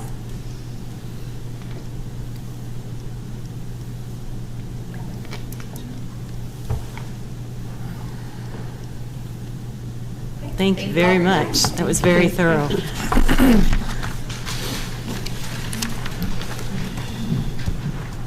.01, February financials, Mr. Holzer. Good evening, everyone. So as we get started with the overview of the February financial statements, before we jump into that, I wanted to give you just a few updates on the fiscal 23 audit. So number one, I'd like to point out that there was, while there were a number of items that were mentioned in the audit, there was only the one finding. So I don't say the word only lightly.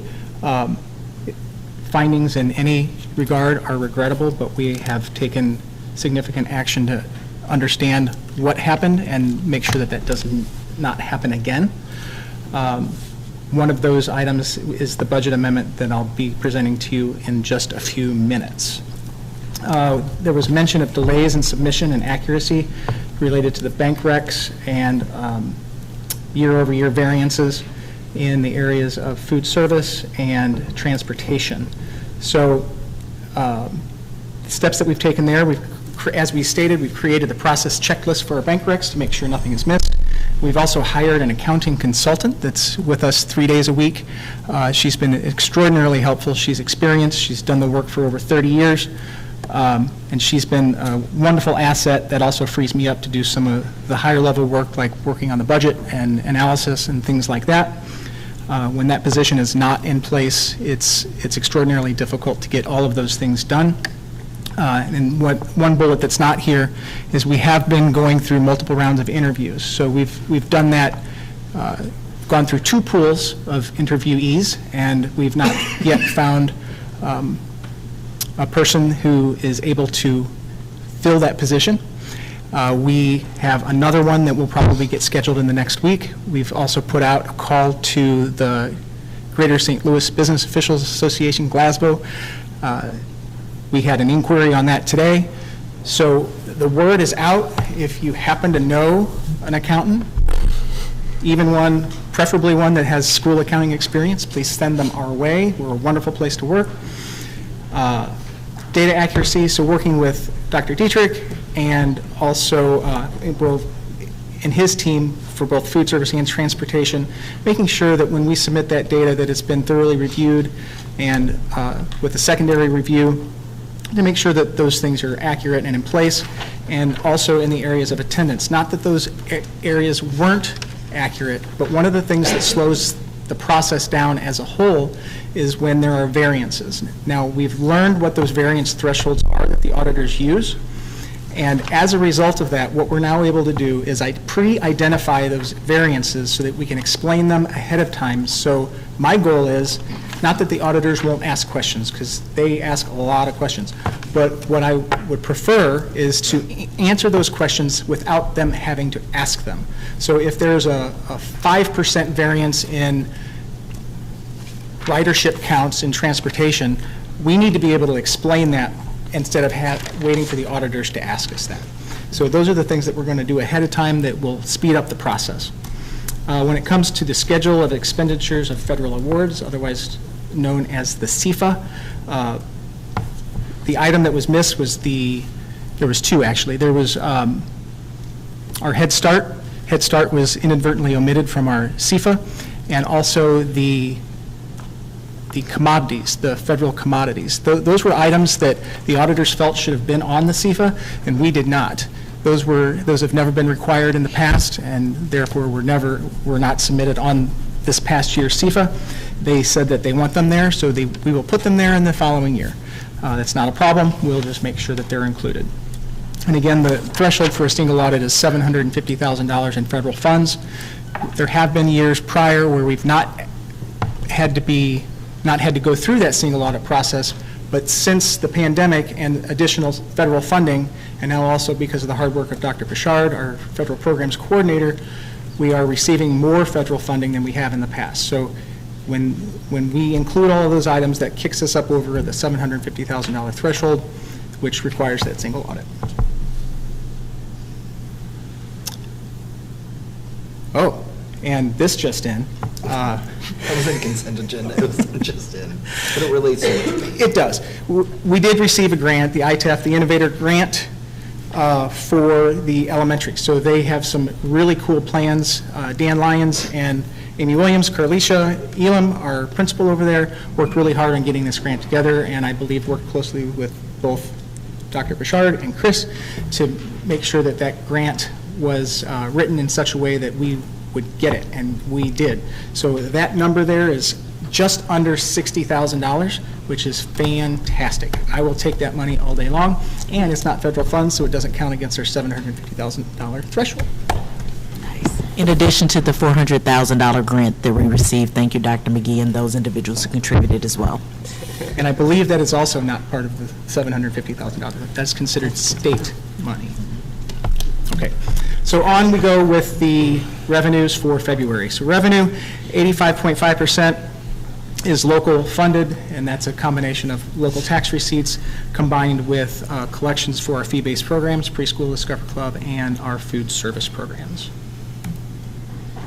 Our revenue was just under $20 million through February, and that's about 76% of the budget, which is a little bit lower, which we could have anticipated if you look back in prior years of reassessment. Protests typically increase in years of reassessment, especially when the assessments have been as high as they have been in the prior 3 assessment years. So there's what they call we refer to as a friendly lawsuit, where all of us school districts band together and we file suit against the county collector, and then there is a directive given to release the impounded protested taxes. Now, that happens in May or June. In pandemic year, it happened really, really late. Last year, it happened really early, so I'm hoping that we get it in May. But we have sufficient cash on hand to go through the end of the fiscal year with no problem, but in my position, it always makes me nervous when we're at 75.7% in one year when we were higher than that in a prior year. No worries. Mark DeVore is really good about pushing his team to get those revenues out to us. He understands, that's our county collector, how important those are to us. On the expense side, we always like to say this, the vast majority of our funds go to our talented staff. It does cost more to attract and maintain our staff, and we're working as hard as we can to make sure that we're right-sizing that and with every opportunity that we have. I'm deep in budget season. I'll talk more about this later, so I'll just keep going. Our expenditures for salaries and benefits are tracking as we would expect, which is a wonderful bellwether for me because that means that we've budgeted those accurately as we can, and we're able to absorb any differences, and we're tracking favorably. Supplies are slightly lower at 48%, capital outlays at 75%, just 76%, and similar to prior years, and that's including, we put that new roof on the existing gym, which is just a little over $300,000. And then overall, we're about 15.8 million, 56% of the budget, 57% of the budget, and just slightly lower than prior years through February. So I always hope that we outperform our budget. It's a little too early to see that, but we have stopped spending as far as the buildings and, for the most part, departments. So we've cut spending, which means that we're now able to go back and look to see what budgets are remaining and what we can consolidate and put back into the fund balance, hopefully, at the end of the fiscal year. Chris, can you also speak to reimbursement from the insurance claim for the elementary school and where those funds will go? The great flood of 22? Too soon. Okay. So the insurance claims were extraordinary. We're just under $1 million in outlay that's not yet been reimbursed. So as of last week, we've finally submitted all the paperwork to our insurance company to get those reimbursements. So one submission was sent in a couple of months ago, and we're waiting. Understand that when we had that hard freeze a couple years ago that broke the pipe that flooded the elementary school, that we weren't the only ones that experienced that. The company that we worked with to do that restoration, I think, had 19 schools that he was working with, and there were more than that if you talk to our insurance company. I don't recall the number, so I won't make one up, but that has delayed them issuing those reimbursement checks quite a lot. So we are assured that we're going to get those soon. Everything has been submitted, so we'll be able to grab that money, put it back toward our fund balances, which makes me and those that I work with here quite happy. Right now, before the budget amendment, we're looking at a fund balance, ending fund balance of about 34.7%. That will change as we amend the budget or approve new budgets as the year goes on, and I'll talk about that more in just a second. I have a question, Chris. Sure. We're supposed to be voting on preschool tuition and Discover Club tuition later. Can you explain to me, like, is that just making it even because of costs and expenses, or is it actually going to be a surplus, or, you know, I feel like it's needed, but is it actually going to bring money in, or is it just going to zero us out? I will answer that question as specifically as I can, but I need to do it in two parts. So first, Discover Club. Okay. Discover Club, the revenues have declined significantly over the past 2 years because we've transferred the majority of our Discover Club students to Y Club. So Discover Club at one point served to offset some of the losses that the preschool program incurs as a result of us using, which is the right decision, by the way, of using certified teachers to work with our pre-K students. I think that's vitally important to kindergarten readiness, that we have trained state-certified instructors in those positions. That costs a lot of money to do that, significantly more than other districts that don't utilize certified teachers.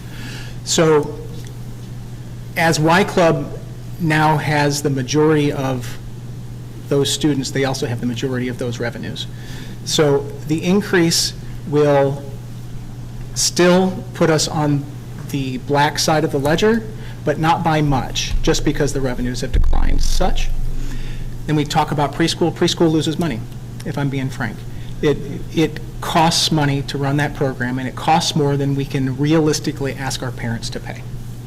And we know that. That's been the case since I've been in this district, was going on 25 years. The board has been and is and will continue to be aware of that. If there's a way that we can change that, I would love to. But these are slowing the losses, not stopping the losses. And I say loss, and it sounds negative, but I want to be clear that that loss provides us the opportunity to make sure that our youngest students are prepared for kindergarten when it's time. Oh, I mean, I totally think it's a necessary expense. Yes, Yeah. absolutely. I just wanted to make sure that full context was there. Okay, thanks, I appreciate it. Thank you. Okay? We're going to let you just keep on going there. What's my Chris. next thing? Budget amendment. Thank you. Give me just a second to pull this up.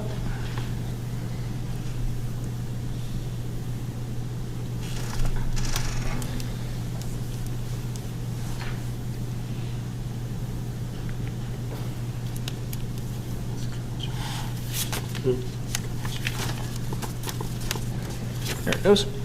Okay, so let's start with the general fund. I did mention last month, or perhaps even the month prior, that we did receive some federal revenue that was requested at the end of last fiscal year, but was not received until the current fiscal year. And since we are cash basis, we have to recognize when it happens at the bank. So there's revenues there. And again, just to shout out Dr. Bouchard, who's not able to be with us tonight, the volume of work required is staggering, but the benefits are also staggering, which is she's bringing in so much grant money, it's making my head spin, and I love it. It's great. We have to change our revenue budgets to account for that. So here we go with that. We've also, our sales to students is also a little bit increased. They're liking Chartwell's. So we got these revenues here that have increased.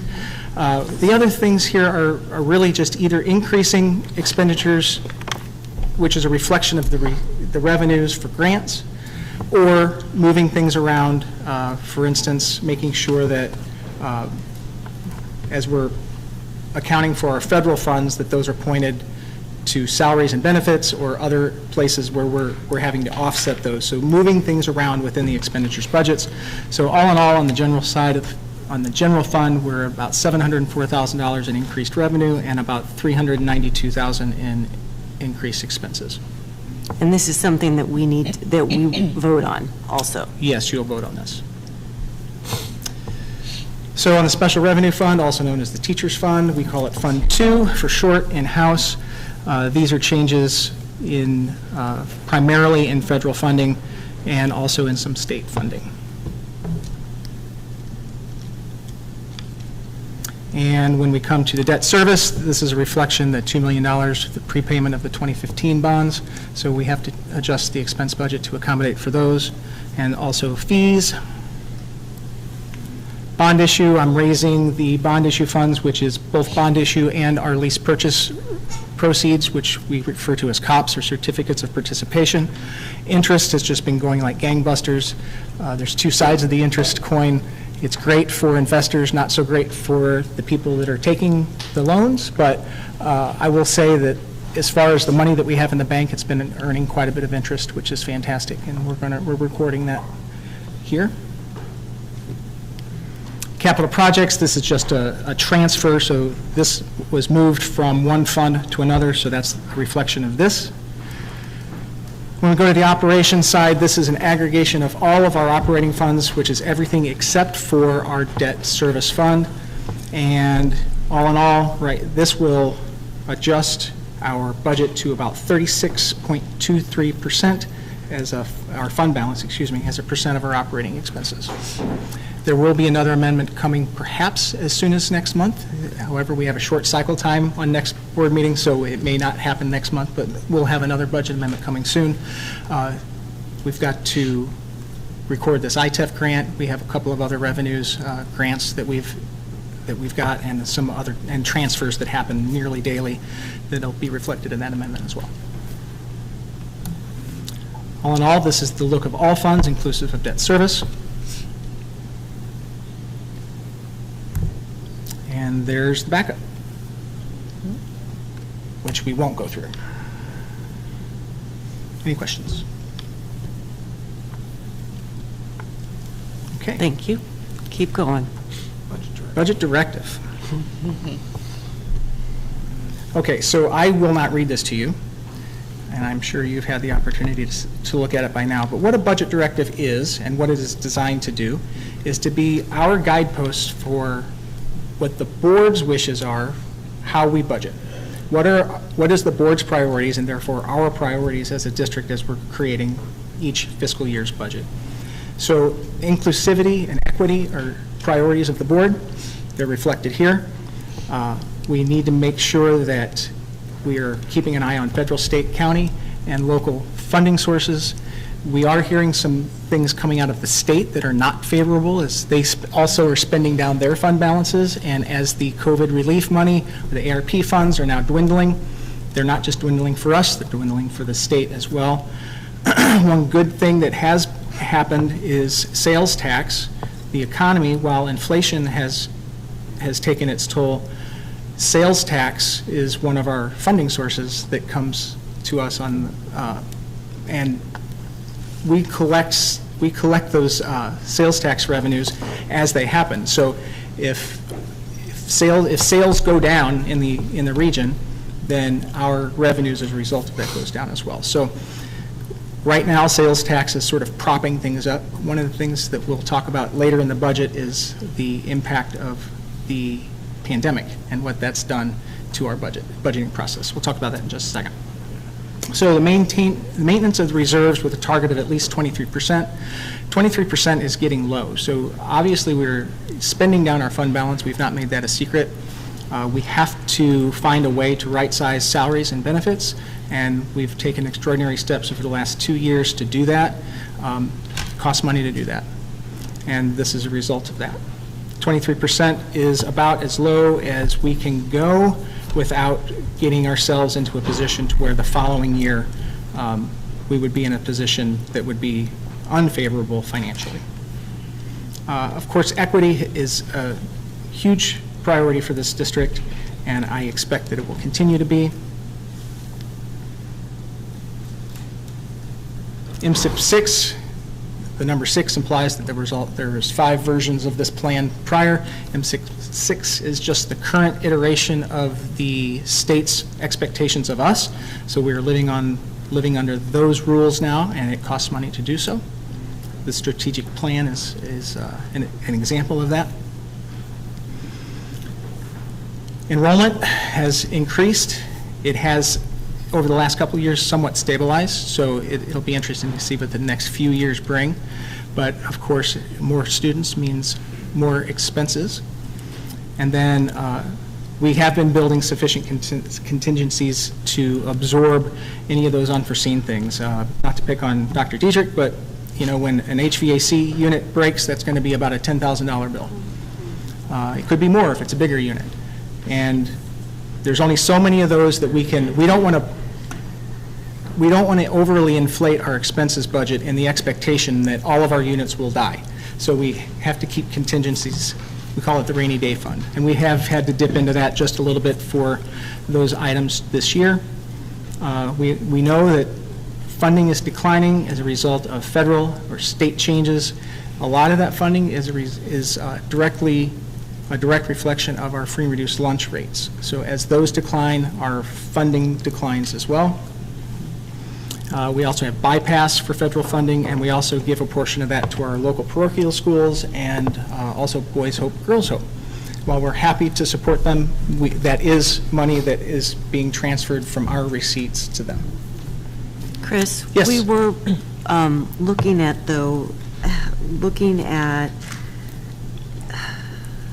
getting more information out to our community to capture all of those families that might be eligible for free and reduced lunch.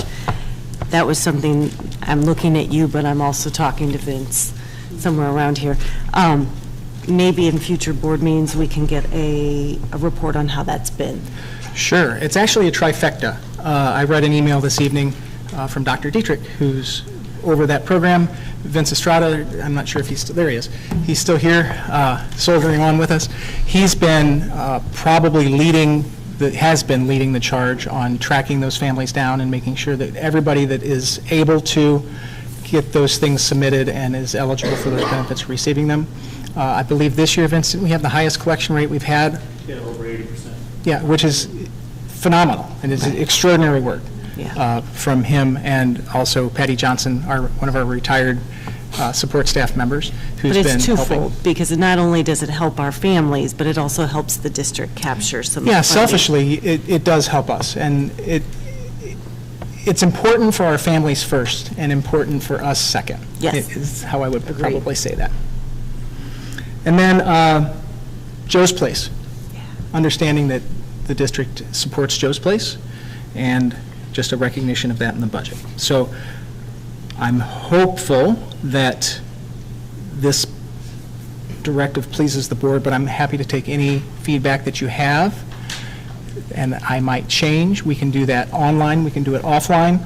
If you'd like to process this for a little bit, this is not an item I believe you're voting on tonight, so I'm happy to take any feedback and make any modifications that you feel need to be made.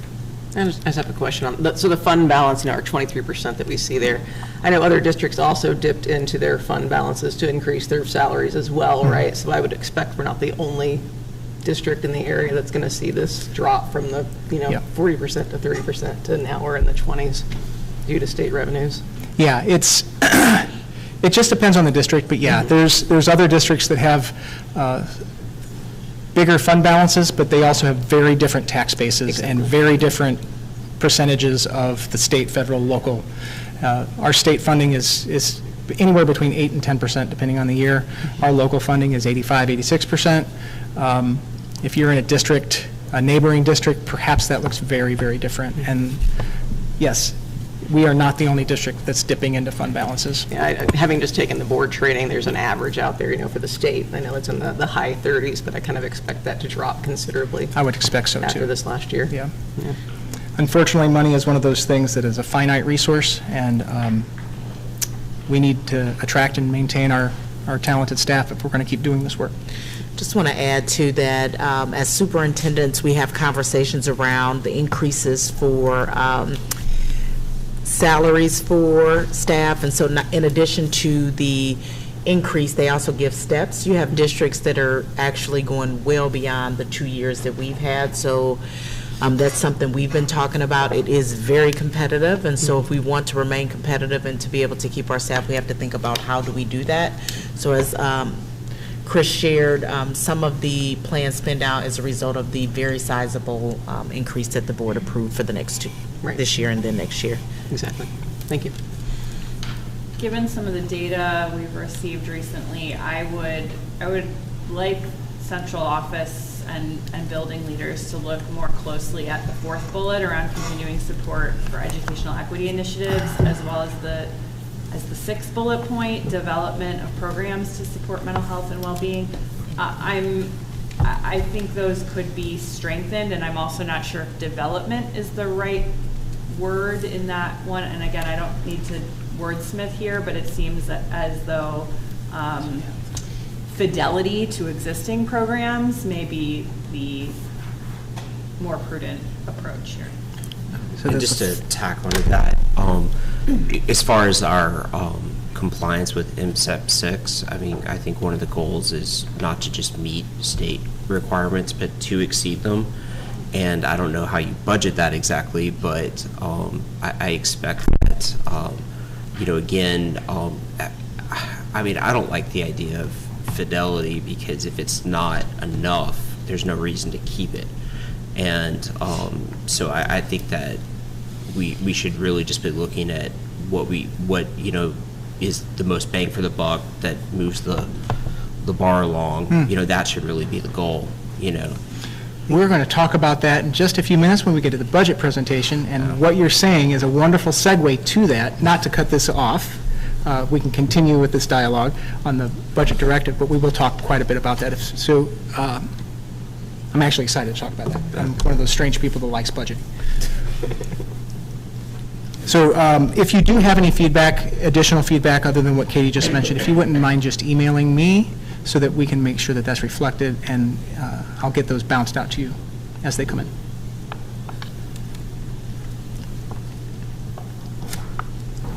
You're not done yet. I'm not? No. So on to the budget update presentation 1. All right.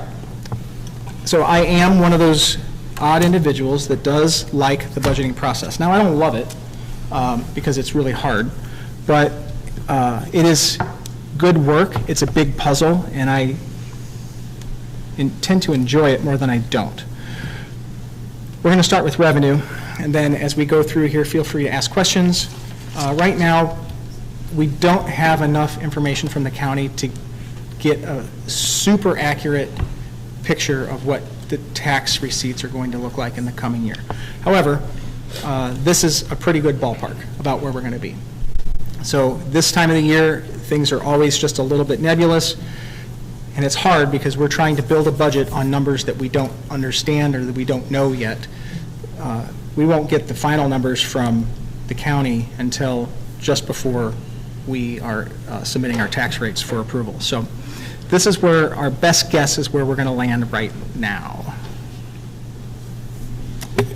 As we move into the state, I mentioned that we've got some downward pressures happening economically at the state level, which is unfortunate, but it is one of those things that we have to figure out how to deal with. Also, I tend to be a little bit more optimistic than some of the hawks out there. Their job is to be extraordinarily conservative. So is mine. But when it comes to, I don't necessarily think things are going to be as bad as quickly as what they're saying. And when I say they, it's economists in the region. So, but hope is not a strategy. I've said that a lot. So we have to make sure that we're braced for that impact should it start to occur. Another thing that's important to mention here is attendance. We still have not recovered from the pandemic. Our attendance has not recovered from the pandemic. It goes without saying that mental health for both adults and our children was drastically impacted by the pandemic. That was one of the most unfortunate outcomes, I think. Other districts have somewhat recovered. Ours has not. And it's going to be extremely important in the coming years that we take very intentional steps to improve attendance, not just for the money aspect, but just for the learning in general. And we've also been living under what the state's calling the COVID or the pandemic provision.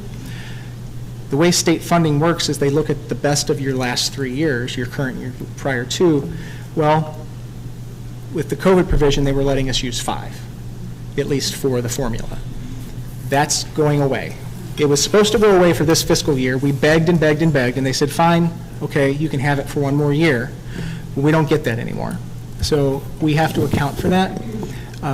Prop C, which is sales tax, this year we were not under the COVID provision on that. So again, sales tax is a moving target, so we cannot always count on that to offset the losses. We need to get our kids here. And it's a topic that we talk about in cabinet often.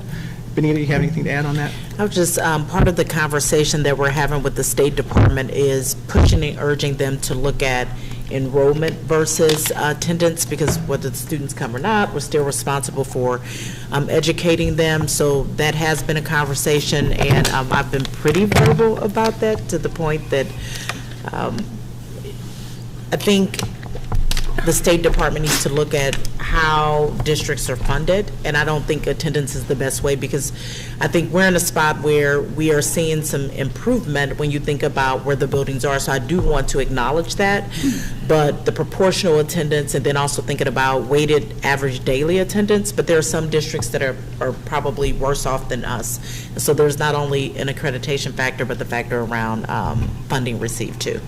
And Dr. Jameson's being kind. I'll just say it, the foundation formula is broken.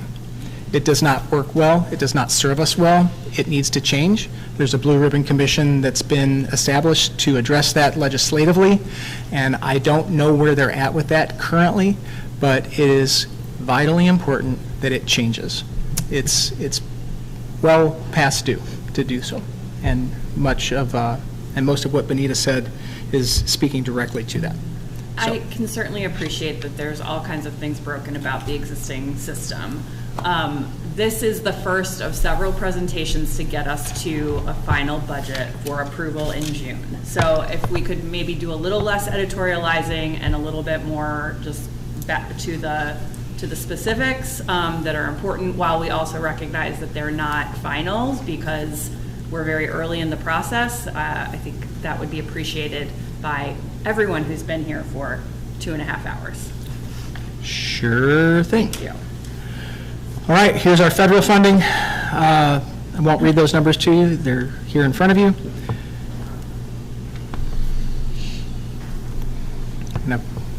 So much so that I put them in twice. Excuse that. So here's a look at our revenues projected.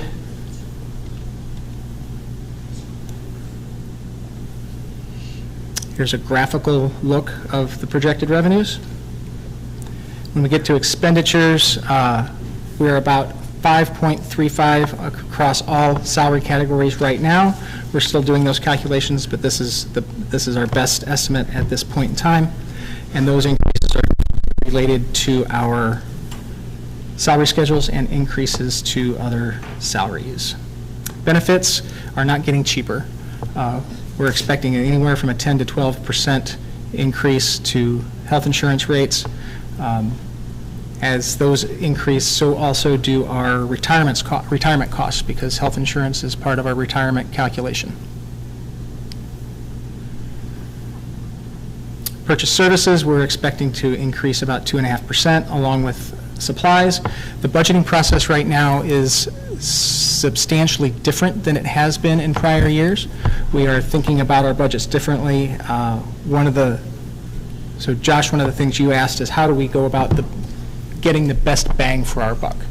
Well, Dr. Jameson and I spent a lot of time meditating on this, and I think we found a way at least to establish baseline and then look forward from there on what our money is buying us when it comes to student achievement and the improvement thereof. So having a way to extricate that part of our budget out so that we can evaluate. Now, we can't quantify everything in such a general way as that. There's qualitative measures and intangible measures that go into student achievement. But we know that if we're spending X amount of dollars here, then we ought to see some movement over here. And if we're not, then we need to take a close look at why we're spending that kind of money.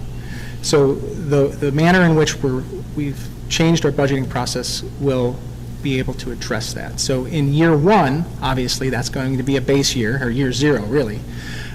We'll be able to, in the prior year, make those evaluations and hopefully push our leaders to make different decisions based on the impact of the money that we're spending. And just another question about the salary benefits, all of that stuff. Sure. How often do y'all shop around for like cheaper places to get it? Or We are part of the CSD Insurance Trust, so we're a part of a larger consortium of school districts that all pool together to leverage that size to get the best prices possible. Our rates are dependent on our claims experience, which is to say, if our claims are higher than the money that we're putting into the system, then our rates go up. And they do that in a tiered system. There's 5 tiers. We're in tier 4, which means we get the second to highest increase. We don't have any control over how folks use those insurance. We don't know when someone needs a shoulder repaired or someone gets sick, all of those things go into that.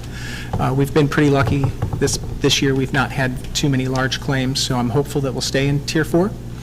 Tier 5 would mean larger increases. So to answer that question directly, we don't have a whole lot of control over that unless we were to make a decision to leave the trust, and then we'd be out on our own in the open market and not have the strength and the power of the consortium. Thank you. Okay. Capital outlay has been adjusted. We will not be putting any roofs on this next year, so we just have a couple small roofs to do, so that's not a problem. Right now, we are looking at a projected ending fund balance as a result of everything that I've just said at about 25.5%. We are very early, so this number is going to change. We will have an updated version of this for you next year. I began evaluating the building budgets this week. Dr. J will start evaluating them next week, and as that process continues, these numbers will become more and more firm as we approach June. Thank you. Questions? I just want to say thanks, Chris, for doing this, and I'm glad you got an accountant to come in and assist you 3 times a week so you can stay focused on high-level things. And I know these past months have been kind of hard on you and the district. I just wish my ask to the community, our staff, and everyone, as you're watching this on Zoom or you rewatch the board meeting, if you have questions, to reach out Chris directly instead of just assuming, spreading fires throughout the community, because we are only going to get better together if we communicate with one another, and it goes both ways. If community, stakeholders, and everyone else want the district to communicate, it has to be a two-way street. So as we prepare to get better and learn one another, respect one another, reach out to the source to get the information, the facts from the source. Thank you, Linda. Thank you. I would appreciate some additional information about this new budgeting process and what that's going to look like, as well as this year and in subsequent years. You've mentioned a couple of times that it was changing, but I'm not clear on what exactly has changed. So that will be important to articulate, please. You bet. Thank you. Board Communication 6.01, Board Committee Reports. Ready? Yeah. Who Okay, wants to go first? Yeah, I'll go first. So I'm on the SSD Governing Council. So we met March 4th. And again, the PAC, which is the Parent Advisory Council, kind of spoke about the year-end party on May 8th at 7 p.m. at the Special School District Central Office. So this is open to all parents, community, and stakeholders who are partners with the SSD to come out, get resources, meet other families, and other partnering school districts, and learn more about PAC so we can have more parents involved, because actually PAC will be the voice for your district. So as you attend these meetings, you can kind of relate what's going on at other districts or what you're doing at your district. So I just love hearing Emily talk about the Blue Devil brew. So I can't wait to report that back out when we have our next meeting about what our district is doing. So again, I put it out there, should be on the website or board docs about the upcoming parent resource fun time on May 8th at 7 o'clock at the Special School District Central Office. And also, PAC is really encouraging families to join who are part of the partnering district. They have a capacity of 125, but right now they only have 15 current members. So as a district, they're asking that if communication can go out to our parents, to our families about PAC, so they will be encouraged to join because it's very important for our families. Also, they talked about the pathway to self-determination, to really push that, which benefit our SSD students and families. to have them more involved in the general population at school.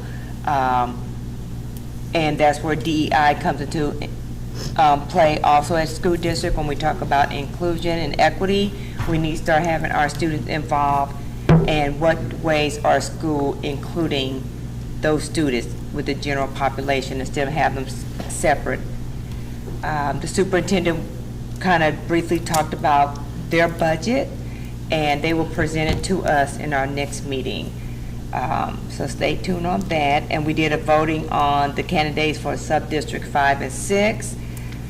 And lastly, the Special Education Foundation, which provided us with an annual report about what they're doing and the school district. And also they have an event coming up where you can nominate individuals who are doing outstanding work within the special school district, families, parents, teachers, and they will be celebrated in June. So that information was kind of given to us lastly, so sorry that we can push it out.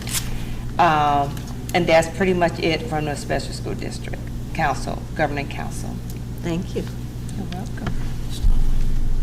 Christy, you're up. Joe's Place? Yep. Well, Linda, you make me feel bad, like I didn't prepare enough here, because I don't think I have quite as much. Vince, if I forget something, jump in there. So Joe's Place has been talking about a couple things that have been pretty substantial, like the big fundraiser that we're getting ready to have. And so it's a disc golf tournament happening on May 4th. There's two portions to it. There's the Joes and the pros. So one is kind of for amateurs, one is for the more professional players. I think 9:30 is for the amateurs and 1:30 is for the pros. There will be an event to register for that. I try to take notes here at Mellow on April 6th from 11 a.m. to 7 p.m. So they're going to have a table there with balloons and kind of things. And if you come in, you can register for this event. We talked about some updated policies and kind of voted on those. We talked about budgeting and some financial records, I guess the way they have been stored previously, and looking at potential ways to have them stored if we're going to keep the same method or try something different. Along with the tournament, there have been some logistical problems as far as like you can't use the dumpsters at the park, and so everybody has to figure out a way to like move the waste from the actual park. I know Vince was looking at doing some food, like getting somebody there to do catering or something, for food. So we're looking for sponsors, so if you guys know of any sponsors.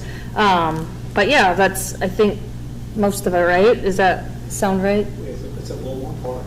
Oh, okay, okay. Dr. Dietrich successfully negotiated that Chartwell's is going to donate a lot of the food for the event. Nice. So, Spirit Dr. Jameson was a good negotiator. It is a fundraiser, but we are trying to raise some money. Very nice. Thank you.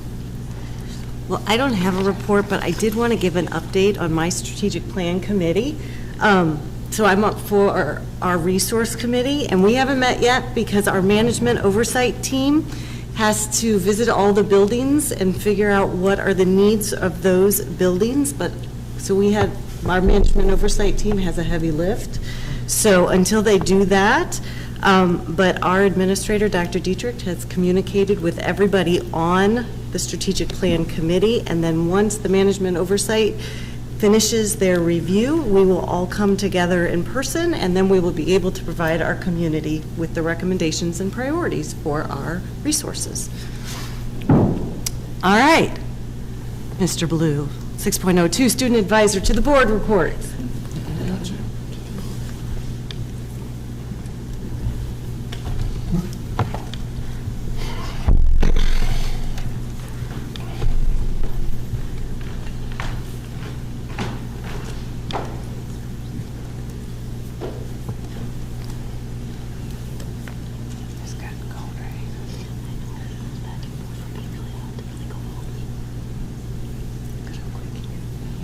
Great, so yes, this is our MRH Principal Advisory Leadership Board report. But before I get into it, I want to first take a moment to just say thank you. I appreciate the Board of Education.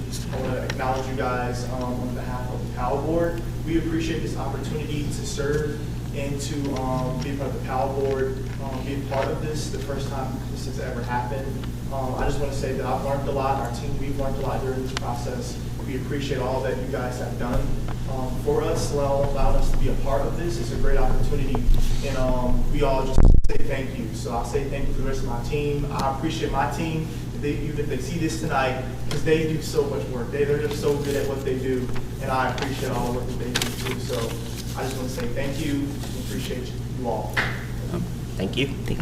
So, our MRH PAL board report. So, what's pretty much going on? What's happening? So, we met with the ECC middle school and high school. These are some things that I will resurface and talk back about again. But we met with our schools as usually we do it each month.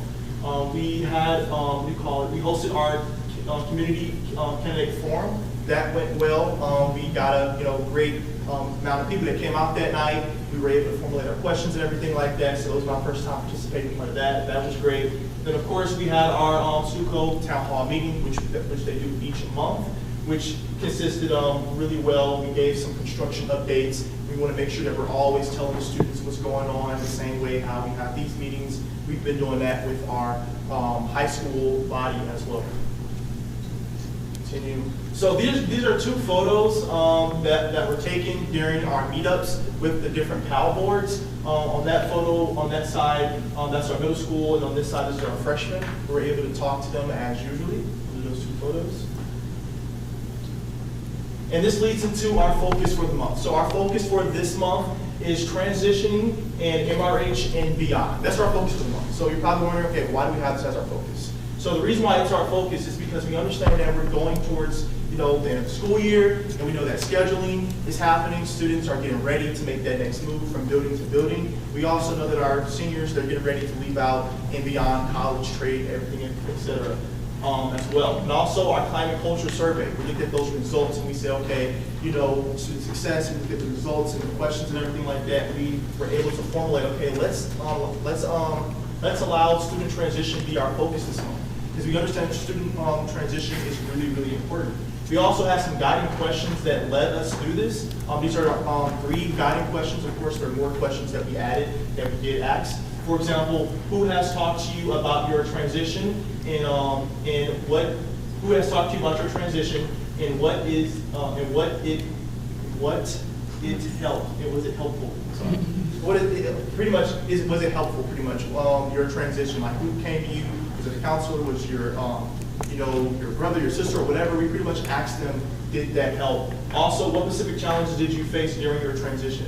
So what was the hardship that you faced during that transition? Was it hard? Was it easy? And of course, what do you like to know? Like, what do you like to know when you did go through that transition? Or what is something that you would have wanted to know during that transition? We were able to get feedback from those students as well that I want to mention on my second slide here. So these are some feedback that we got from the various schools. The ECC, they pretty much had mixed feelings about the transition. Some of them felt like they were prepared, others felt like they weren't, so it was like really mixed when it came to our ECC students. They also utilized family connections. So they had family that goes here, so they were able to say, hey, I have a sibling, so it was pretty easier for me, it was better for me. So they had that connection as well. Those are the 2 major points that we got from the ECC. Then we go to the middle school, more information. That's the big thing I really got out of that. It was like more information when it comes to the high school transition, and also being more aware of the different athletic clubs and the different programs that the high school offers. So those are the things that they mentioned, that they elevated and said that they will want more. So a lot of it is just information concerning the high school. Then we have, of course, our high school freshmen. Smooth transition and adjustments. So we understand that when it comes to our freshmen, some of them said, it was smooth, but of course you have to adjust. We know that that's for any transition that you do in life. There's going to always be some type of adjustments. Then of course response, independence and freedom. Again, each time you go through a different transition in life, you have some level of more freedom, from being a child all the way to being an adult. Those are things that we understand, and some of them appreciated that freedom. So, of course, all together we had different responses. Some were similar, and I do want to mention that we don't have the elementary right now on the screen here. We're still planning our meeting to meet up with the elementary. That's one of our steps that we're planning to move forward to do. And also our seniors. I want to talk about that. They're going to be transitioning and beyond. Why is that not on there? So So we're also planning to reach out to our seniors eventually and ask them similar questions, but we understand right now some seniors are still trying to figure out where they're going to go, what college, what trade, and their responses, we don't want it to just come from a place of anxiety, like, oh, I don't know. So we want to make sure we get like concrete responses. So we wanted to hold off before we proceeded and got those questions from our seniors and so forth. So that's that piece right there. So our community. As we know, meeting candidate night public forum. We discussed key topics from the community, their interests, what are they interested with? And we were able to develop those questions to be able to formulate questions where we get those responses out of the candidates. Also, our community had the opportunity to listen and ask questions.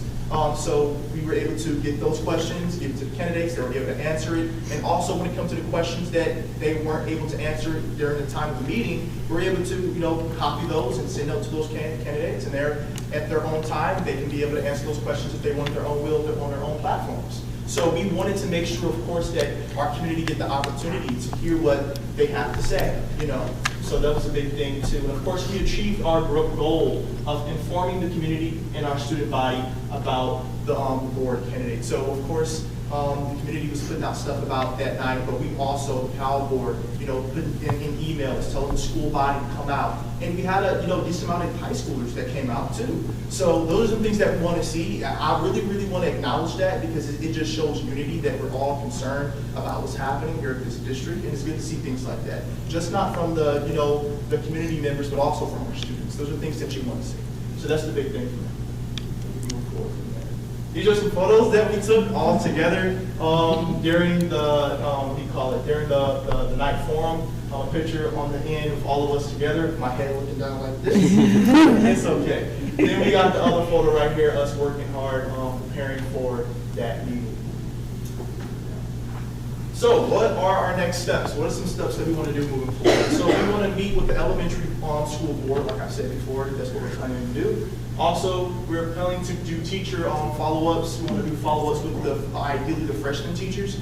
Kind of like talk to them and ask them questions about, ask them a little bit more questions about that transition from the middle schoolers to the high schoolers, like what can we do to really help that transition even more? What are some ways that we can better this? And also develop transition-based board acts, focusing on opportunities like Shadow Day. So we want to focus on that because we understood something I want to state here is that there is a difference when we were talking to the freshmen versus the E4 students versus the other students. Some of the E4 students, based off the course, they said that they had things put in order in a way where they, on the top of the course, where they understood more compared to some of the students that were a part of that class. So how can we leverage something that's for all? What is something that we can do to continue to help those areas for all of our students? So those are some things that we thought about, and of course Shadow Day, and of course, we have the freshman orientation. We have different types of resources, but what can we do to continue to allow those, middle schoolers that are coming to be freshmen, or allowing those,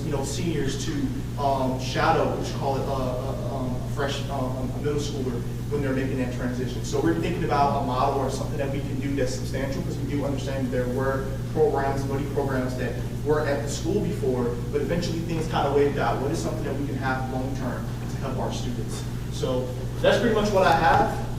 Any questions for me? I have a question. When you're giving these surveys, are they paper surveys? Are they physical surveys where you're actually asking questions? Or Yeah. So we have the questions on, of course, on our screen, but we're like going to them. So we're like talking to them. Okay. So we're getting face-to-face interaction. That's I think one of the best ways. Because you can put something online, but it's better to get there face-to-face. And have there been any pressing concerns, things that can be addressed quickly, or something where we still have time to address the issue that you know of? Pressing concerns, something that we something that I'm really concerned about my future because X, or I'm really concerned about my transition because Y, anything like that. It wasn't like serious pressure. I wouldn't say serious pressure concerns, but things that can be addressed. Okay. I would say that it wasn't a lot of then on top of that, sometimes depending on whatever class we went to, it was kind of hard to try to get it out of them. Right. So we tried our best just trying to get things out of them. But what we did get is things that can be slightly adjusted and pushed it better. So yeah, it wasn't nothing really what's going Thank you. I just want to say, you guys did an amazing job at the candidate forum. I was really impressed. It was really great. I have a question. I think the shadow day is a great recommendation as far as addressing the transition. As you're talking with the elementary school students and potentially other high school students, I'd be really curious what students think their parents need or their caregivers need in the transition. I think oftentimes the board hears about parents, reactions to the transitions between buildings. And I'd just be really curious what students' impressions are of what their parents need as the expectations are changing for them. You're assuming that kids talk to their parents? They have impressions, whether or not they're based on conversation or other things. Like looking into like what the parents might. I think asking students, like, what do they think their parents might need in the transition from elementary to middle school? I mean, it's a different, it's a different expectation set. I think it would be very interesting to hear what high school freshmen have to say about their parents' involvement in their, in their academic life as they transition from middle school to high school.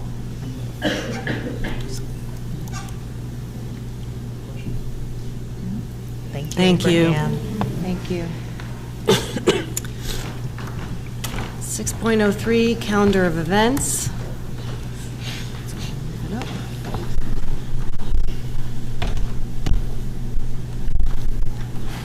We are in the season of Ramadan for those who celebrate Mubarak Ramadan. Also for those who celebrate, Easter is coming up on Sunday. General election is on Tuesday. Please get out and vote. We have grades coming out, sending out grade checks on April 4th. Let's see, many sports.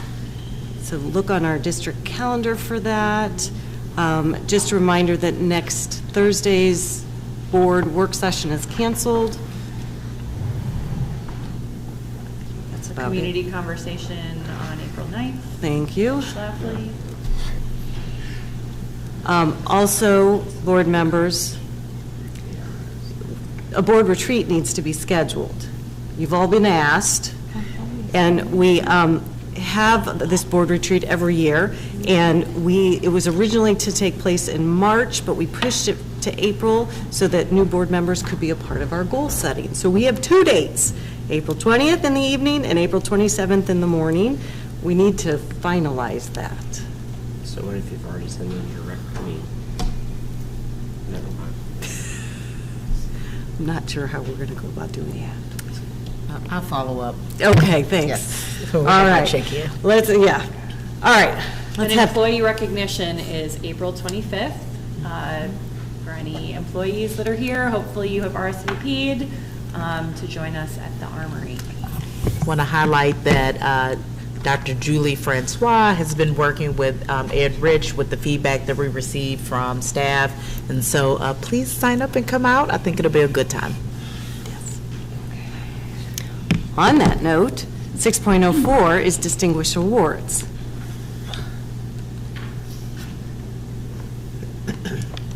So now we need to. This is always a challenging We have a lot. agenda item. Yes, we have many distinguished people here.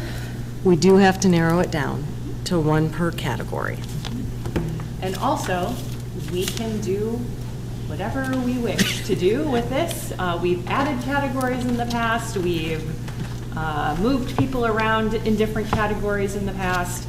I do hope that folks, especially employees of the district, will take a look at this. There's some really lovely comments about a number of folks in this room and who are not in this room. And it's just really always lovely that people get nominated by their peers for these. And a reminder that the Advocate and Spirit honorees are acknowledged and recognized on April 25th, but the family and citizens will be at a future board meeting.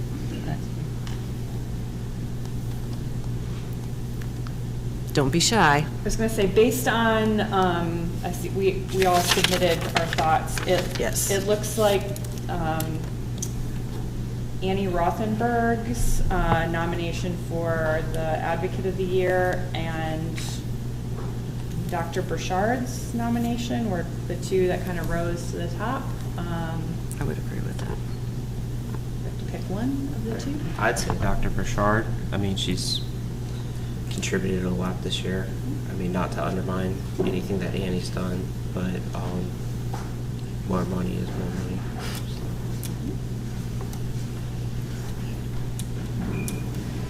I'm very compelled by the number of nominations that Annie received from her peers as advocate. So Whatever. we're gonna have to go head to head here, Josh. It doesn't matter to me.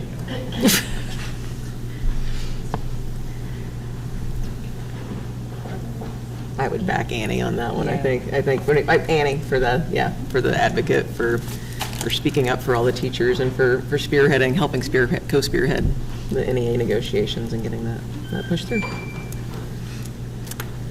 I feel like Annie's coming out on top there. That's okay. We will actually vote on it momentarily. All right. Spirit of MRH, shall we move on? to Sure, discussion? let's keep going. Let's keep going. Again, many very lovely things. Just historical perspective, oftentimes Spirit of MRH is someone with quite a bit of tenure in the district. It doesn't have to be that way, but it sort of is something that many folks kind of aspire to over their time in the district, which is why I think Heather Jaber is a good candidate for that, in addition to the lovely acknowledgements. I know Ms. Stansel was also nominated by several folks. My one reservation there would just be her shorter tenure in the district, but obviously a very worthy candidate as well.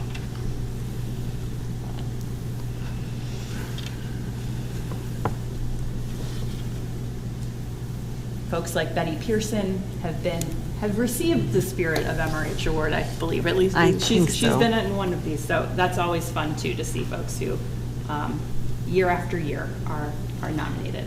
Well, I think on this one, I'll speak up on Heather's behalf, although I may be biased because she is my kid's teacher, so I'll put that out there first. But with the recent fire that happened, she responded within an hour, I think, and she was standing outside with the families, helping translate, figuring things out, and then working with Rachel Ward to, assess where everything went. And she's been working behind the scenes to get the families everything they need, from a favorite stuffy that she asked me to help her find, down to, everything and anything. But the stuffy really hit home for me, that she worked for that, so. And that's Miss Jaber. Mm-hmm. Is that right? Sold. Yeah, all right. Okay. Family of the Year. Yes, unfortunately, Francois family is not eligible. It's because you are on the board. You can read whoever is lovely. I have a gift over here, I'm good. Yeah.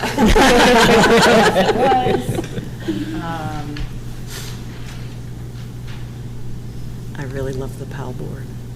Yeah. I love our families, don't get me wrong, but the Yeah. PAL board in their inaugural year is pretty awesome.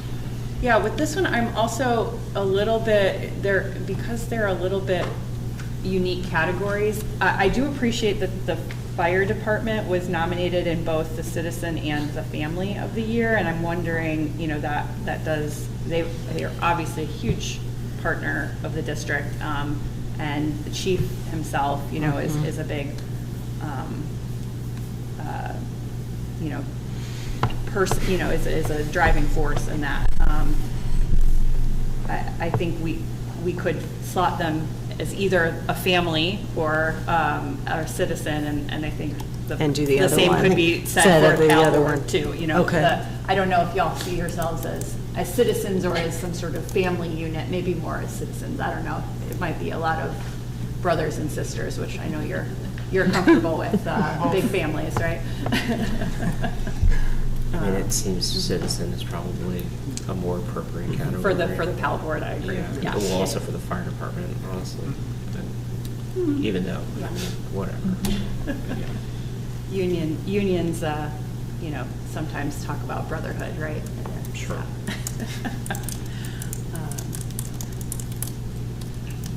Any other?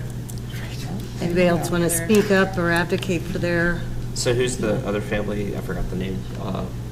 There are a few families. The Ward's family was nominated under family, and the Rubin family.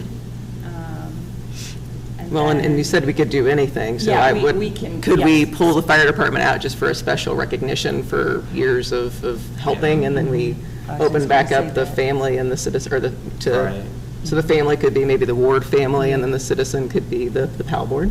Perfect. I was just thinking that too. Why can't we just? Why can't we just make their We own can do category whatever just we for want. being All right, amazing? well, then, yeah, let's do that. It's Whatever you not wanna call often it. we can say that. I'd be okay with that. I like that. Most definitely. All right.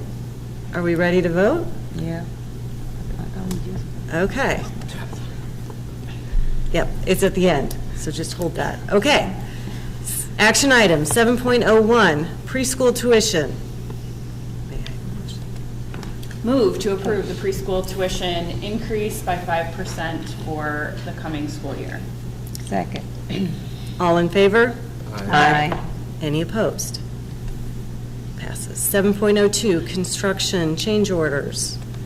I move to approve the construction change orders as presented. Second. All in favor? Aye. Any opposed? 7.03, Discover Club tuition. I move to increase the Discover Club tuition by 5% for the 2024-2025 school year. Second. All in favor? Aye. Any opposed?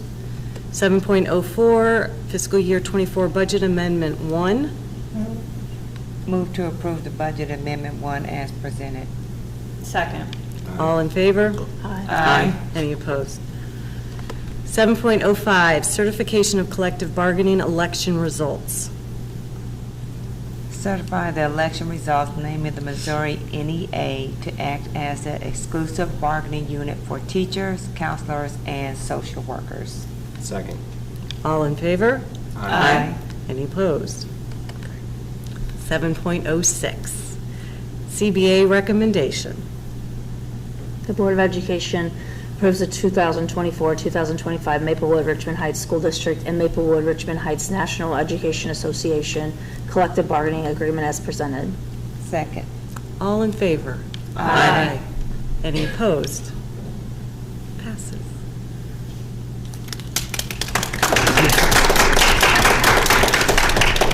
.07, Distinguished Award Advocate of the Year.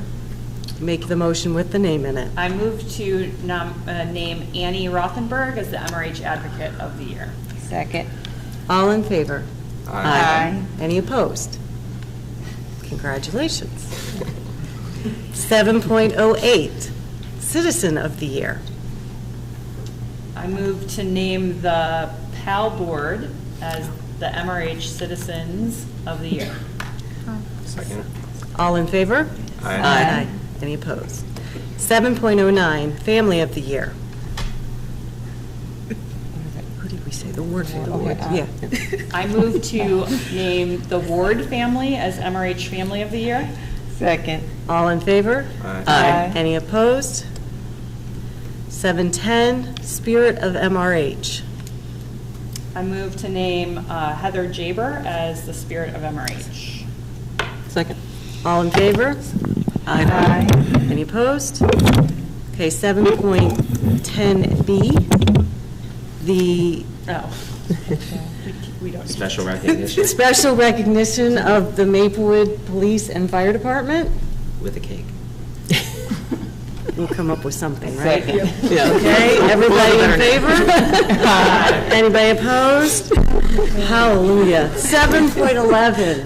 All right, let's do this. I move to enter executive session in accordance with Section 610.021, subsections 1, 3, 5, 6, 8, 9, and 13 of Section 610.022 of the revised statutes of Missouri on March 28th, 2024, for the following specific reasons: personnel matters and legal matters.